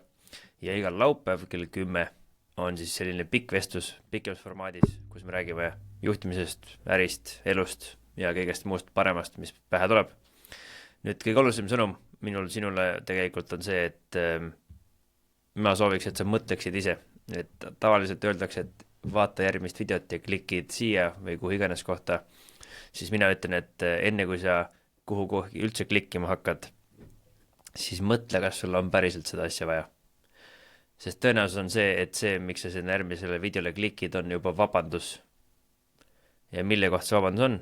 Ehk siis sa tahad õppida juurde, aga tegelikult sa juba tead, sa oled ära õppinud kõik asjad ja sul oleks vaja tegutsema hakata, mitte siin üldse rohkem videosid vaadata. Ja kuna see algoritm on niivõrd võimas, ma ise olen lasknud selle ennast juhtida ja tõenäoliselt lasen ka tulevikus, sest see on niivõrd efektiivselt üles ehitatud. Aga mina ei taha lasta algoritmil oma elu juhtida ja ma loodan, et sina ka ei taha. Ja emotsioonid on lühiajaline mõtleja, et emotsiooni peale klikkida seda järgmist videot ei ole väga kasulik pikaajaline otsus. Eks järg laske oma taktikalisel mõtlemisel üle võtta sellel emotsionaalsel mõtlemisel, vaid laske oma tugevusel tõusta välja, ehk siis mõttevõimel ja tehke strateegilisi otsuseid. Et iga inimene on kindral ja sõdur samal ajal, on ju, et peab mõtlema ja tegutsema nagu sõdur siin taktikalisel levelil, aga strateegilise eesmärkide nimel. Ehk siis mis on need asjad, mida te päriselt tahate elus saavutada? Te tõenäoliselt ei saavuta neid siin internetis. Ehk siis ärge muutuge robotiteks. See oleks kõige hullem asi. Ärge laske seda vabadust endalt ära võtta. Seda on lihtne ära võtta, sest et me võitleme väga efektiivsete vastaste vastu nii-öelda. Või vähemalt mina võitlen oma peas. Ja kui te aga ikkagi otsustate, et teil on vaja hädasti ikkagi õppida ja te tahate siin internetis aega veeta, siis mõningad viisid on selle jaoks olemas, ehk siis meil on olemas ka süsteemne võimalus õppida juhtimist või üldse seda, mida me räägime, kuidas vastutust võtta, kuidas tagasisidet anda, kuidas suhelda, kuidas suhteid ehitada, kõik seda muud on võimalik õppida süsteemselt siis meie akadeemiast. Ja kui teil on küsimusi, siis kindlasti kirjutage. Kõik lingid, mida me kõike veel teeme, me teeme noortele asju, me teeme täiskasvanute asju, me teeme internetis asju, me teeme päris elus asju. Kõik need lingid on video all ja sealt leiate informatsiooni, keda huvitab. Ja minu viimane lõpusõnum on see, et internet ei ole elu. YouTube ei ole elu, Spotify ei ole elu, mitte kusagil mujal ei ole elu kui päris elus. Nii et minu soovitus on teile, õppige siit, leidke võimalik kiiresti need vastused ja siis minge rakendama neid, sest et ainukene viis tagasi, et saada on päris elust. Ja siis, kui te tegutsete. Senikaua, kui te olete siin, siis te lihtsalt tarbite. Ja kui te tarbite, siis see on okei. Kui see on teadlik otsus, kui see ei ole teadlik otsus, siis nüüd tehke teadlik otsus. Ja liikuge välja päris lahinguväljale. Vot, see ongi minu sõnum. Edu teile!